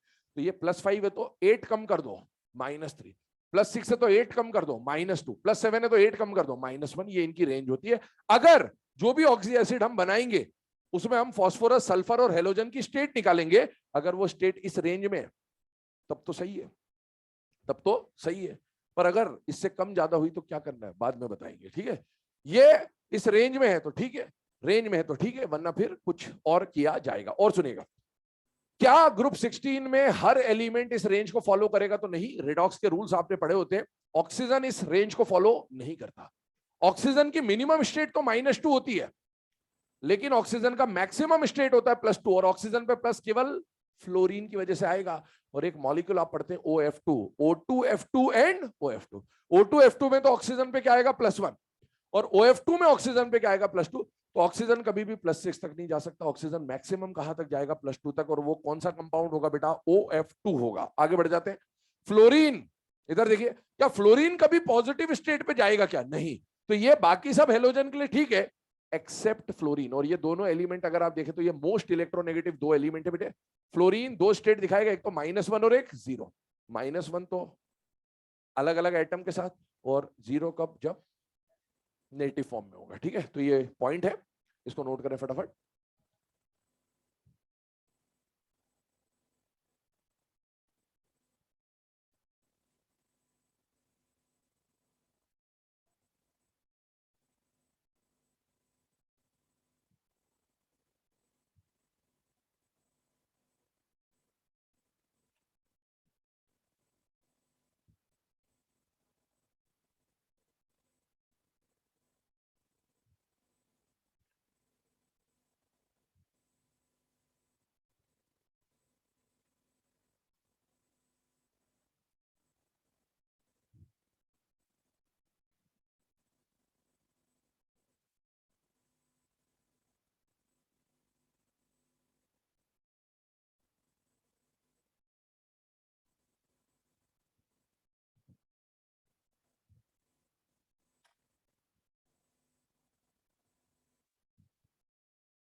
चलो बेटा, है ना, आगे ध्यान देना। ये जो रेंज आपको बताई गई ऑक्सीडेशन की स्टेट की, उसके बाद एक ट्रिक लिखी हुई है आपके सामने, ध्यान सुनना है ना, इसको समझ लीजिएगा क्योंकि स्ट्रक्चर बनाने में मदद करेगा। एग्जाम में ऑक्सी एसिड्स के ऊपर डायरेक्ट क्वेश्चन आता है कि कुछ ऑक्सी एसिड दे देगा और बोलेगा इसमें कौन सा बॉन्ड है कौन सा बॉन्ड नहीं है। डायरेक्ट आने वाले क्वेश्चन है, पीपी बॉन्ड है, पीओपी बॉन्ड है, पीओओपी बॉन्ड, इस तरह के क्वेश्चन आते हैं। तो उसको सॉल्व कैसे करना है, ध्यान सुनना। अब यहां पर देखिए मैंने लिखा है अप टू Z2O6। सुनना मेरी बात ध्यान से, क्या कहने का मतलब है, इधर देखिए। जैसे मान लीजिए आपके सामने ऐसा फॉर्मूला दिया H4P2O6, ध्यान से देखिए। इसमें से हाइड्रोजन को भूल जाइए, हाइड्रोजन को चेक नहीं करना है अपने को। हाइड्रोजन कितने भी हो, 2 हो, 4 हो, 5 हो, उससे कोई मतलब नहीं है। और वो माइनस क्यू मतलब ऑक्सी एनायन, हाइड्रोजन हटा तो कुछ नेगेटिव चार्ज आएगा, वो नेगेटिव चार्ज को हम लोग क्या बोल रहे हैं, ऑक्सी एनायन। तो आपको क्यू भी नहीं देखना, आपको कुछ नहीं देखना। इधर देखो, क्या इसमें Z2, Z क्या है बेटा, नॉन मेटल, क्या ये Z2O6 दिख रहा है या नहीं दिख रहा है बेटा, दिख रहा है। या मैं इसको बोलूं कि आप तो सिर्फ ऑक्सीजन देख लो, क्या यहाँ पर 6 ऑक्सीजन तक, अप टू 6 ऑक्सीजन है ना, तो 6 ऑक्सीजन तक, क्या यहाँ पर 6 ऑक्सीजन तक रेंज में आ रहा है या नहीं आ रहा है बेटा, आ रहा है। ऐसे जितने भी एसिड्स होंगे उनके अंदर आपको नॉन मेटल का बॉन्ड मिलेगा। कौन सा बॉन्ड मिलेगा, नॉन मेटल। जैसे मैंने लिखा P2O6, तो नॉन मेटल इसमें कौन है बेटा, P। तो आपको इस फॉर्मूले में या इसके स्ट्रक्चर में कौन सा बॉन्ड मिलेगा बेटा, PP का बॉन्ड मिलेगा ही मिलेगा। अप टू Z2O6 का मतलब Z2O3, Z2O4, Z2O5, Z2O6, इन सारे केसेस में आपको Z का या नॉन मेटल का क्या मिलेगा बेटा, बॉन्ड मिलेगा। आगे बढ़ जाइए, एक ही एक्सेप्शन आएगा इसका, और वो एक्सेप्शन कौन है बेटा, H4P2O5। आप देखो क्या ये अप टू O6 में है या नहीं बेटा, है। तो इसमें कौन सा बॉन्ड मिलना चाहिए था, PP का बॉन्ड मिलना चाहिए था, लेकिन इसमें POP बॉन्ड मिलता है। वो क्यों मिलेगा वो भी बात करेंगे, बट ये एक ही एक्सेप्शन है इस पूरी ट्रिक का, तो आपको इसके बारे में जानकारी होनी चाहिए। आगे सुनिए, Z2O7, अब देखिए 6 से 7 हो गया, क्या एक ऑक्सीजन बढ़ गया या कम हो गया बेटा, बढ़ गया। वो जो ऑक्सीजन बढ़ा वो कहीं नहीं जाएगा, दोनों के बीच में आ जाएगा। तो अगर कहीं पर जैसे मान लो मैं एसिड लिख दूं H2S2O7 ओलियम, तो आप जान रहे हैं कि यहां पर देखिए क्या ये अप टू O7 दिख रहा है या नहीं दिख रहा बेटा, दिख रहा है। और अगर O7 आ गया तो यहां पर Z का बॉन्ड होगा या ZOZ का बॉन्ड होगा, ZOZ। तो यहां पर SOS का स्ट्रक्चर मिलेगा। अब इसके लिए स्ट्रक्चर बनाने की भी जरूरत नहीं, आप डायरेक्टली टिक कर सकते हो। और अगर ऐसा लिख दिया जाए H2S2O8, तो ये O8 वाला केस आ गया, और O8 आ गया मतलब SOOS टाइप का बॉन्ड मिलेगा। तो ये इसकी कंडीशन है कि कहां पर कौन से टाइप का बॉन्ड आपको देखने को मिल रहा होगा।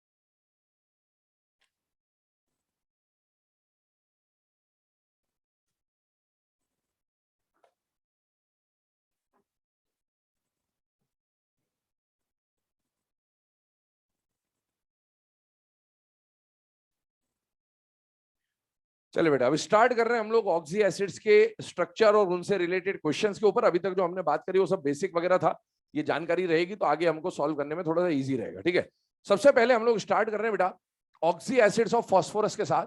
और मैंने आपको बोला था कि किसी भी एलिमेंट के 2 पेरेंट एसिड मिलते हैं, एक अस और एक इक। तो हम पहले स्टार्ट करेंगे इक एसिड के साथ।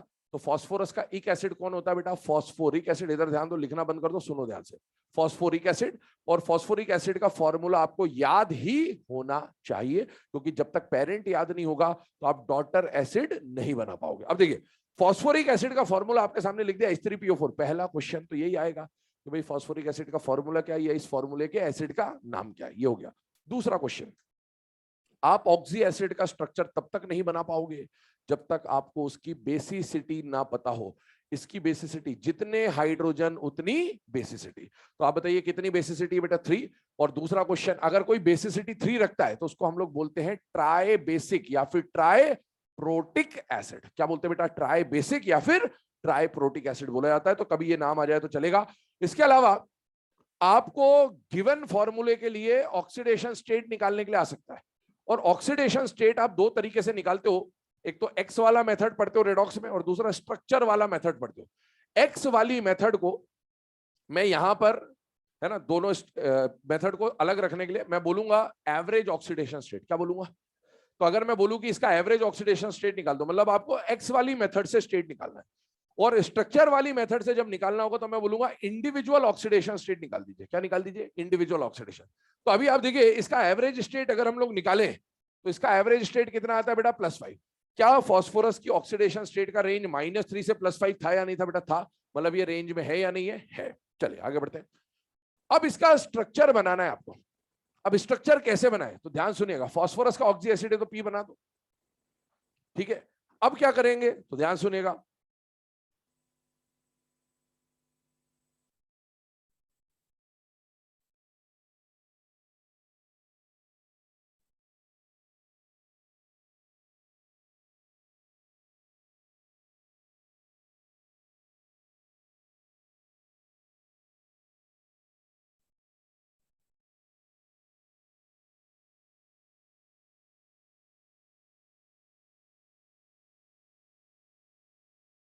चलिए, तो यहां पर अगर हम लोग देखें तो इसकी बेसिसिटी कितनी है बेटा? 3। तो मैंने अभी आपको बोला कि इस तरह की कुछ कंडीशन आपको देखने को मिल रही होगी कि एक डबल बॉन्ड दिख रहा है, साथ में क्या दिख रहा है बेटा? OH। और देखिए इसकी बेसिसिटी कितनी है? 3।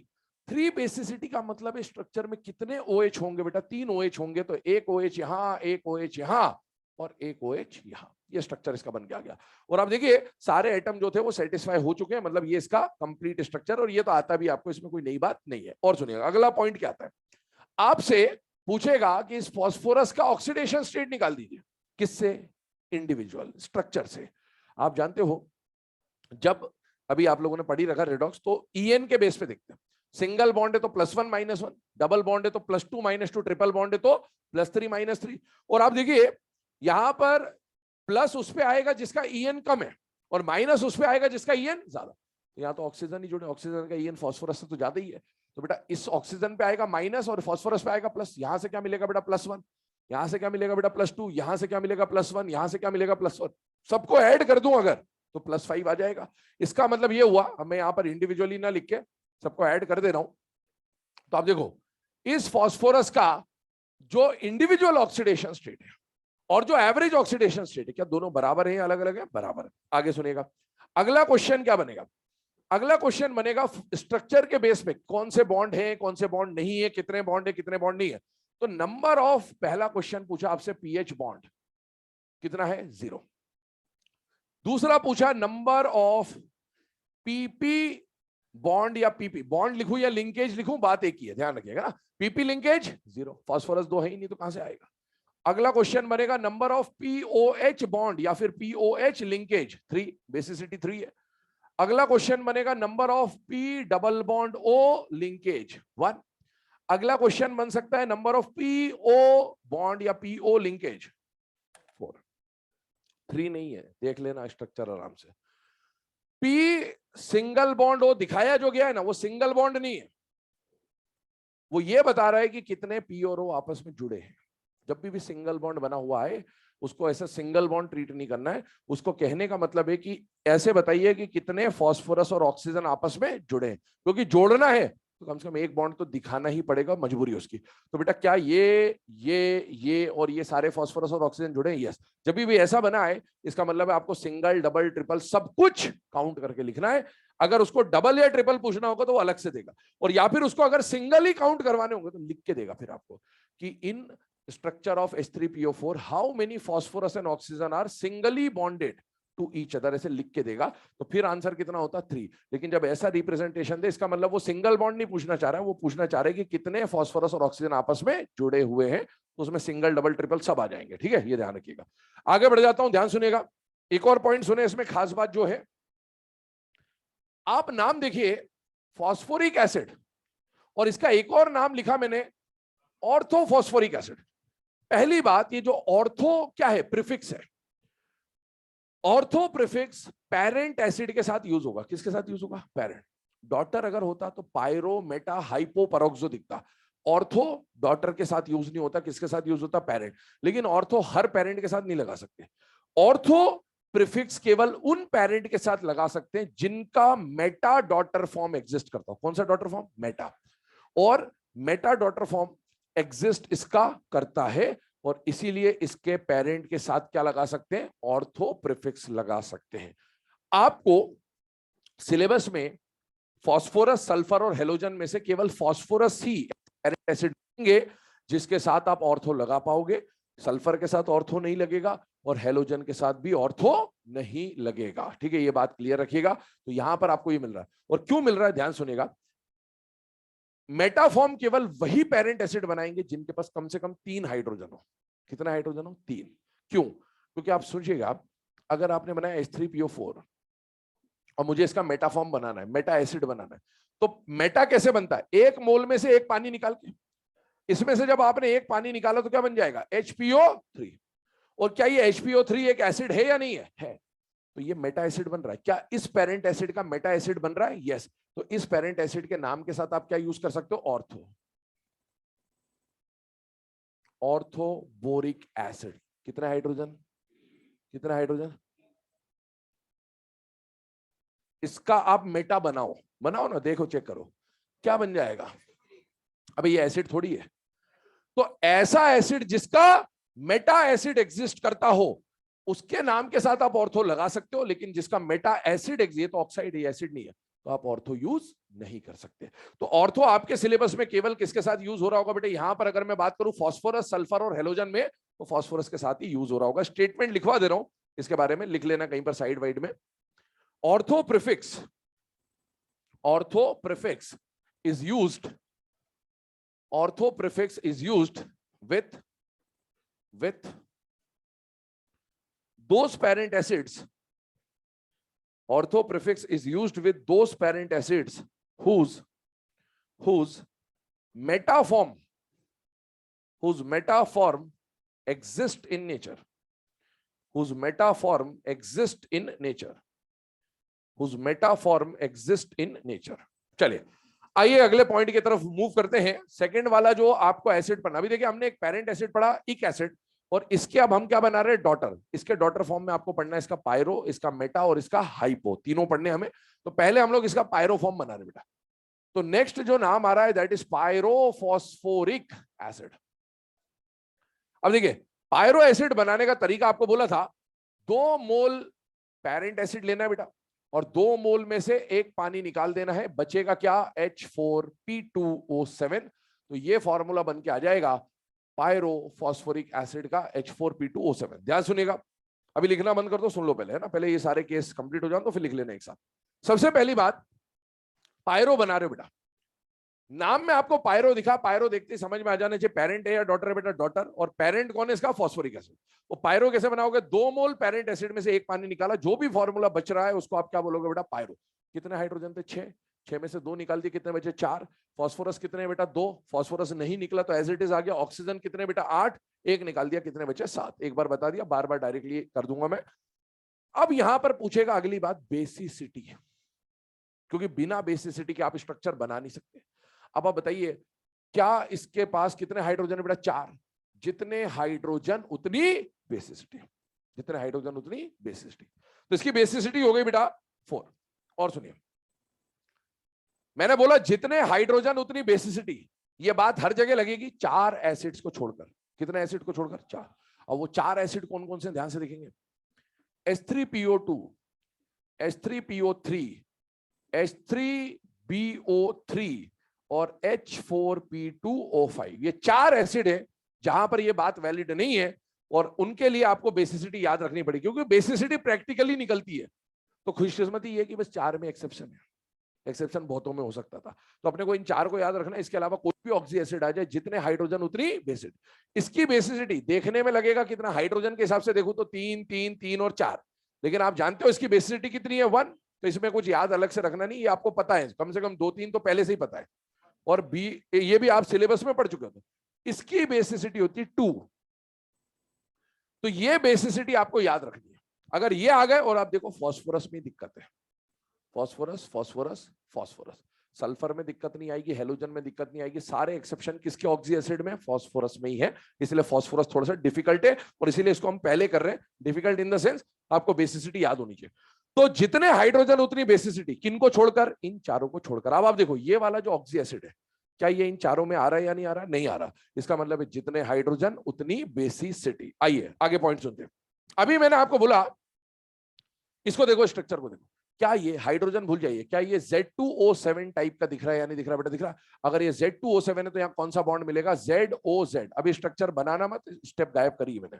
ZOZ। अब सुनिए, ZOZ अगर बॉन्ड है तो मैंने थोड़ी देर पहले आपको बोला था फास्फोरस के ऑक्सी एसिड में कम से कम एक डबल बॉन्ड हो और कम से कम एक OH मिलेगा ही मिलेगा। ये स्ट्रक्चर आपने बना लिया, ये बेस स्ट्रक्चर है इसका। क्या है बेटा? Base structure. अब आप सुनेगा, क्या वहां पर बेसिसिटी 4 है या नहीं है? बेटा है। और अभी आपने कितनी बेसिसिटी लगाई? 2। क्या 2 बेसिसिटी बची हुई? यस। उसको सिमेट्रिकली डिवाइड कर दो दोनों पे। एक OH इसको दे दो, एक OH इसको दे दो। आपका स्ट्रक्चर तैयार है H4B2O7 का। कोई रटने की जरूरत नहीं, सिंपल सी स्टेप है। पहले Z2O6, Z2O7, Z28 कर दें, एक ऑक्सीजन डबल बॉन्डेड, एक OH जोड़ दीजिए, फिर बेसिसिटी को चेक कर लीजिए, आराम से स्ट्रक्चर बनता है, कुछ रटना नहीं। अब इसको देखो, यहां से सॉल्व करें तो ये 2 पेरेंट एसिड वाला जो खेल है उसको भी देख लीजिए। ये एक H3PO4, ये दूसरा मोल H3PO4 आपने लिया, और इन 2 मोल में से क्या निकालना है बेटा? एक पानी निकाल देना है। अगर ऐसे पानी निकाल दिया आपने इसमें से, तो आप देखिए POP, POP का लिंकेज आ गया, डबल बॉन्ड हो, डबल बॉन्ड हो, डबल बॉन्ड हो, डबल बॉन्ड हो, 2 OH और 2 OH, ये स्ट्रक्चर बन जाएगा। तो पर इतना टाइम आपके पास एग्जाम में नहीं होगा, इसलिए आपको डायरेक्ट स्ट्रक्चर बनाना आना चाहिए। आगे सुनिए, इसमें ऑक्सीडेशन स्टेट की बात कर रहा हूं। ऊपर एक्स वाली मेथड से जब आप स्टेट निकालोगे +5 आएगा बेटा। क्या ये रेंज में है या नहीं है? है। अब आप इंडिविजुअली निकालिए, क्या इसकी स्टेट भी +5 आ रही है? तो यस। और इसकी स्टेट भी +5 आ रही तो यस। तो आपसे क्वेश्चन पूछेगा कि pyrophosphoric acid individual oxidation state of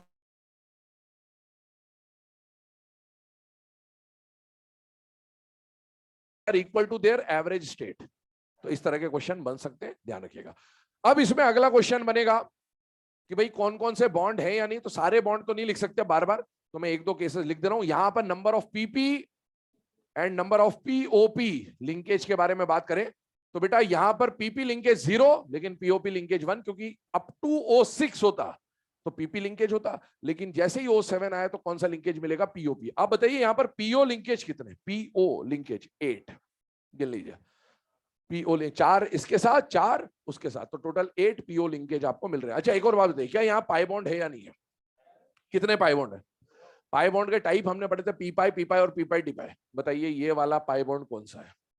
देखो आराम से, पी पाई डी पाई। क्यों? फास्फोरस का हाइब्रिडाइजेशन sp3 है, और sp3 है तो ऑक्सीजन तो जब भी पाई बॉन्ड बनाएगा पी लेके आएगा, और फास्फोरस ने sp3 बना लिया तो इसके पास डी खाली है, तो इसीलिए पाई बॉन्ड कौन सा बनेगा? डी पाई पी पाई। चलिए आगे बढ़ते हैं। इसके बाद नेक्स्ट वाला केस जो हम लोग बना रहे हैं वो इसका मेटाफॉर्म बना रहे बेटे। नोट करते रहिए आप जब तक इसको।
चलो बेटा यहां पर ध्यान देंगे।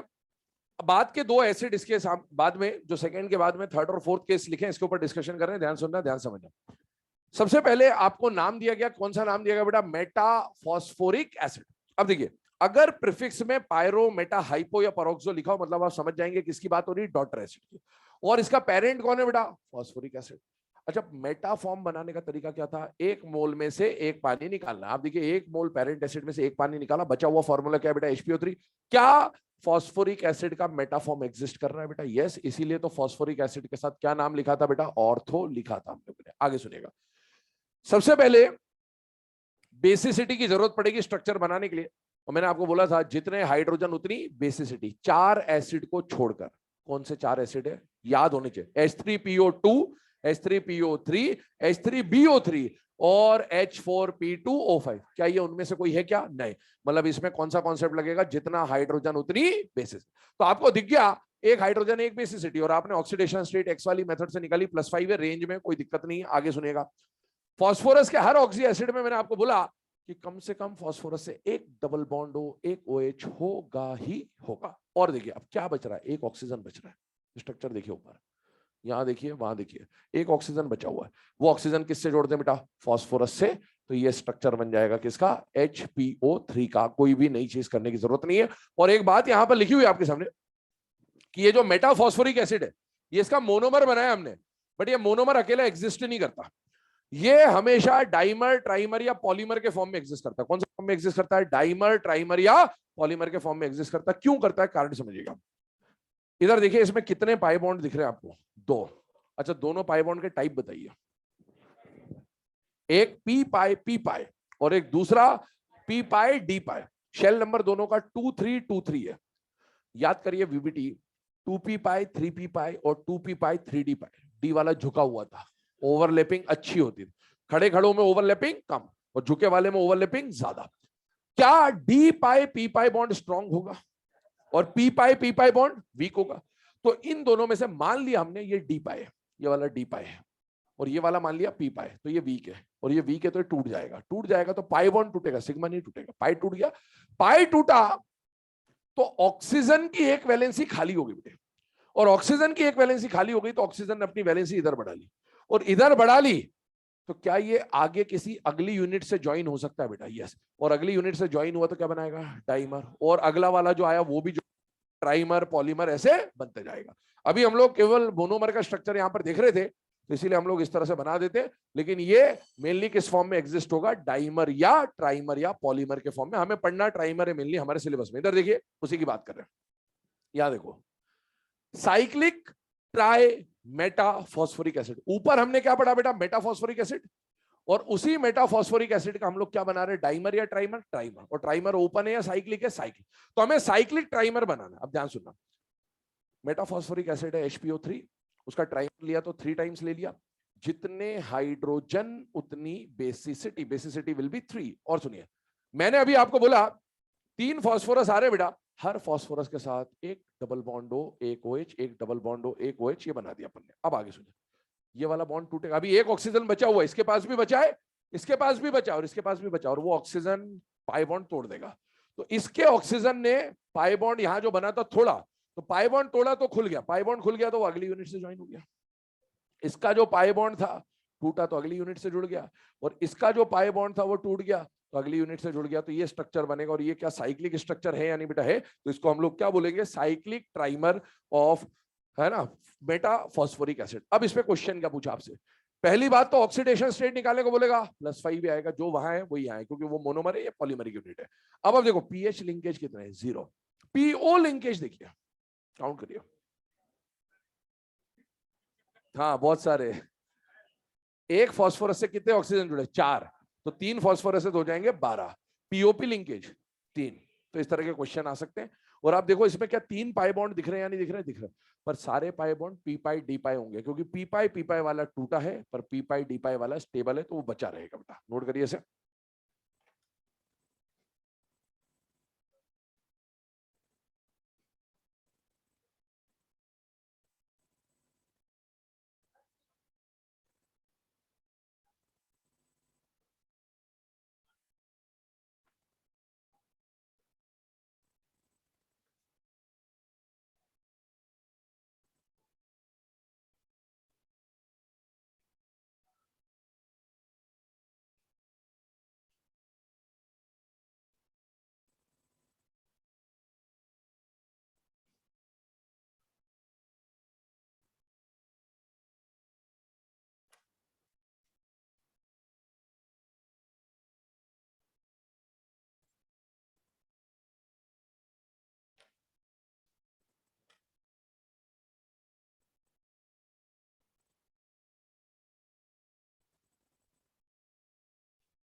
हाँ बेटा क्या हो गया?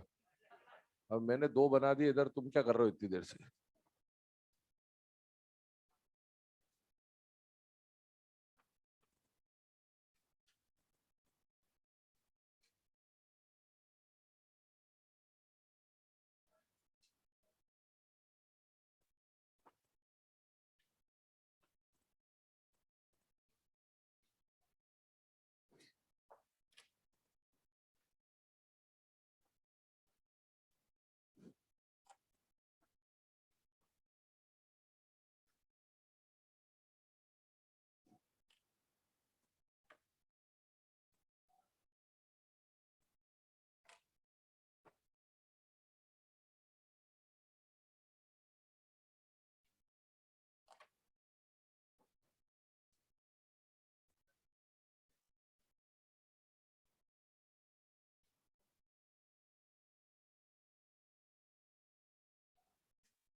चलो बेटा यहाँ पर ध्यान देंगे।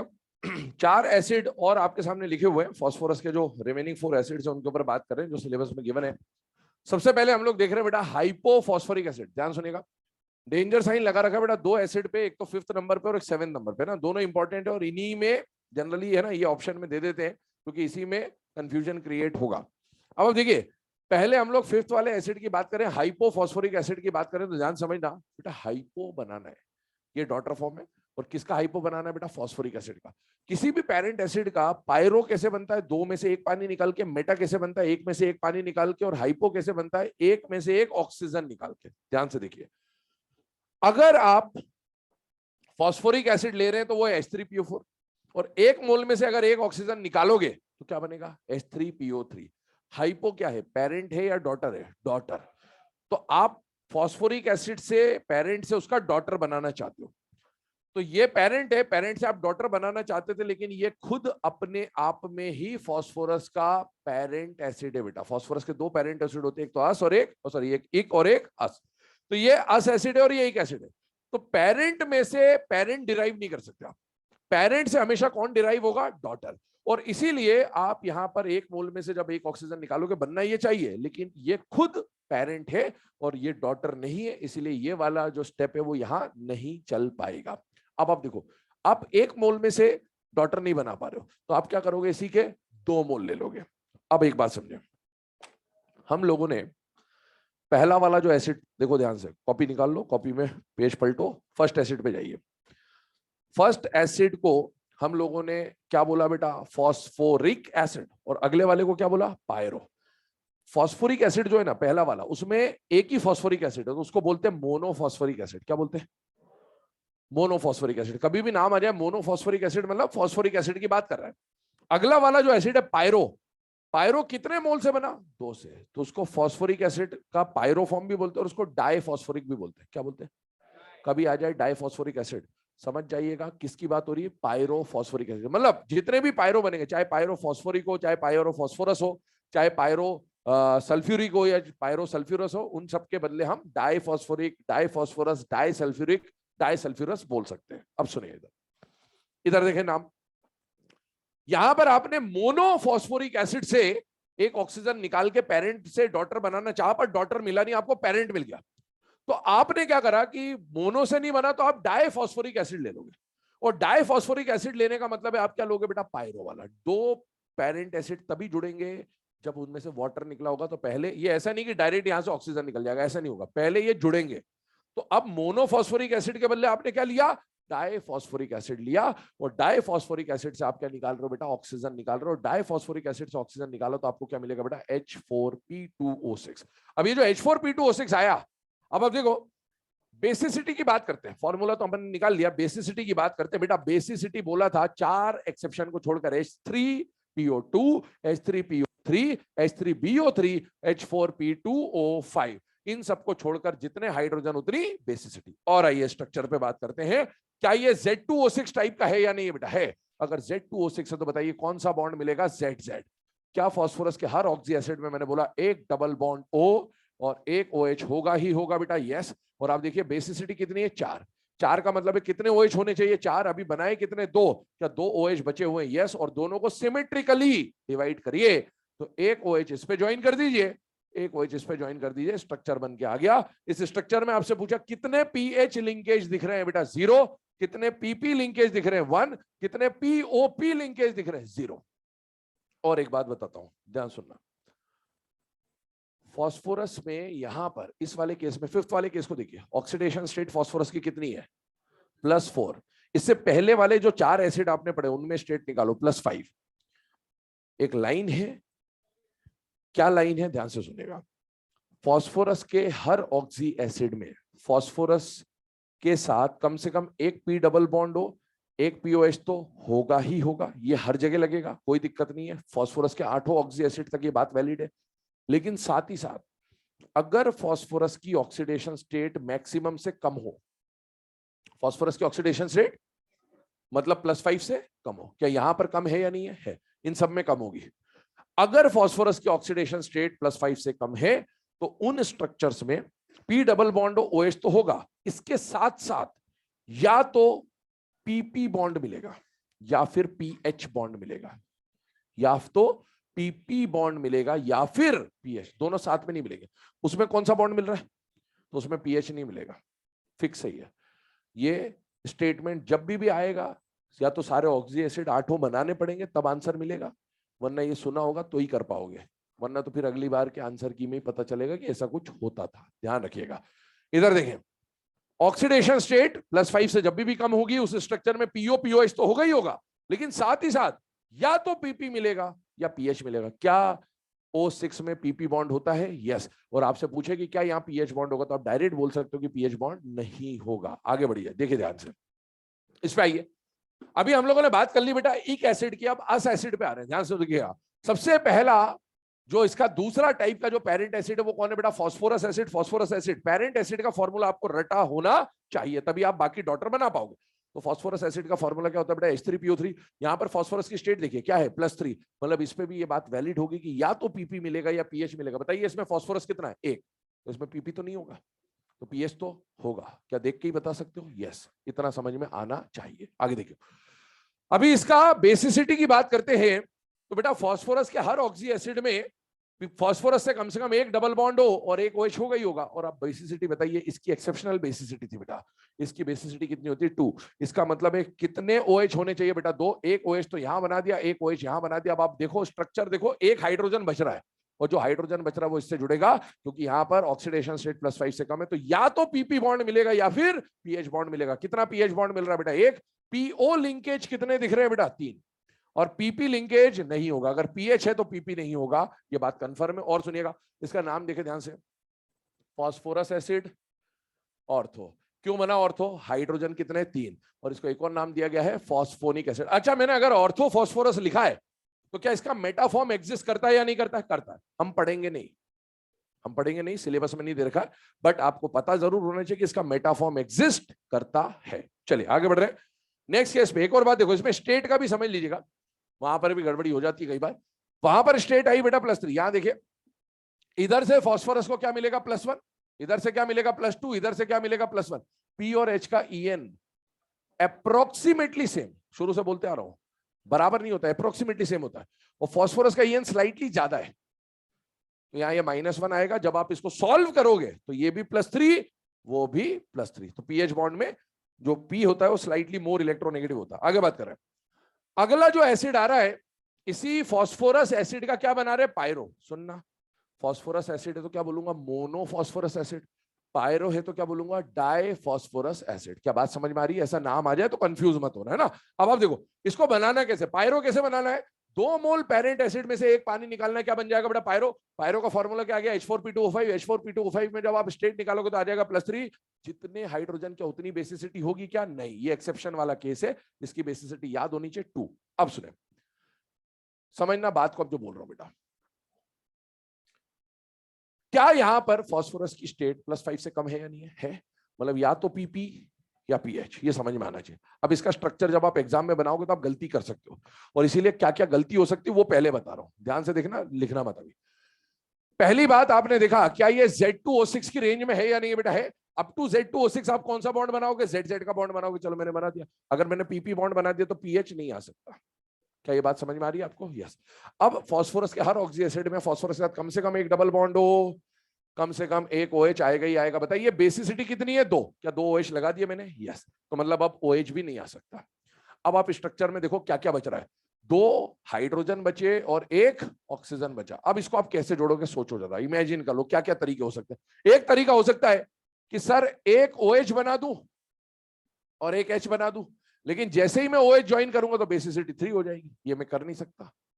समझिएगा तरीके, है ना, क्या क्या गलतियां होंगी आपको पहचान बननी चाहिए। तो आप ये कर नहीं सकते। अब दूसरा तरीका, ये वाला तरीका तो हट गया। अब एक तरीका ये होता है कि सर एक में डबल बॉन्ड हो जोड़ दो, तो मैंने PP लगा रखा है तो मैं PH नहीं लगा सकता, और ये बन नहीं सकता क्योंकि 6 बॉन्ड हो गए फास्फोरस के। तो आप इस तरीके से तो इसका स्ट्रक्चर बना ही नहीं पाओगे, कभी नहीं बना पाओगे। तो आपको अब यहां मजबूरी में PP के बदले POP बॉन्ड लेना पड़ेगा। Up to Z2O6 PP bond आना चाहिए था, लेकिन केवल इस केस में कौन सा बॉन्ड मिलेगा, POP। ध्यान से सुनना। अब अगर POP आया तो हमारी जो प्रॉब्लम थी वो सॉल्व हो गई। देखिए कैसे सॉल्व हो गई, एक डबल बॉन्ड हो, एक डबल बॉन्ड हो, एक OH एक OH, बेसिसिटी 2 थी, दोनों OH ज्वाइन कर दिए। अब बताइए क्या बच रहा है, 2 हाइड्रोजन। क्या PP बॉन्ड है क्या, नहीं, तो पीएच आ सकता है क्या, यस।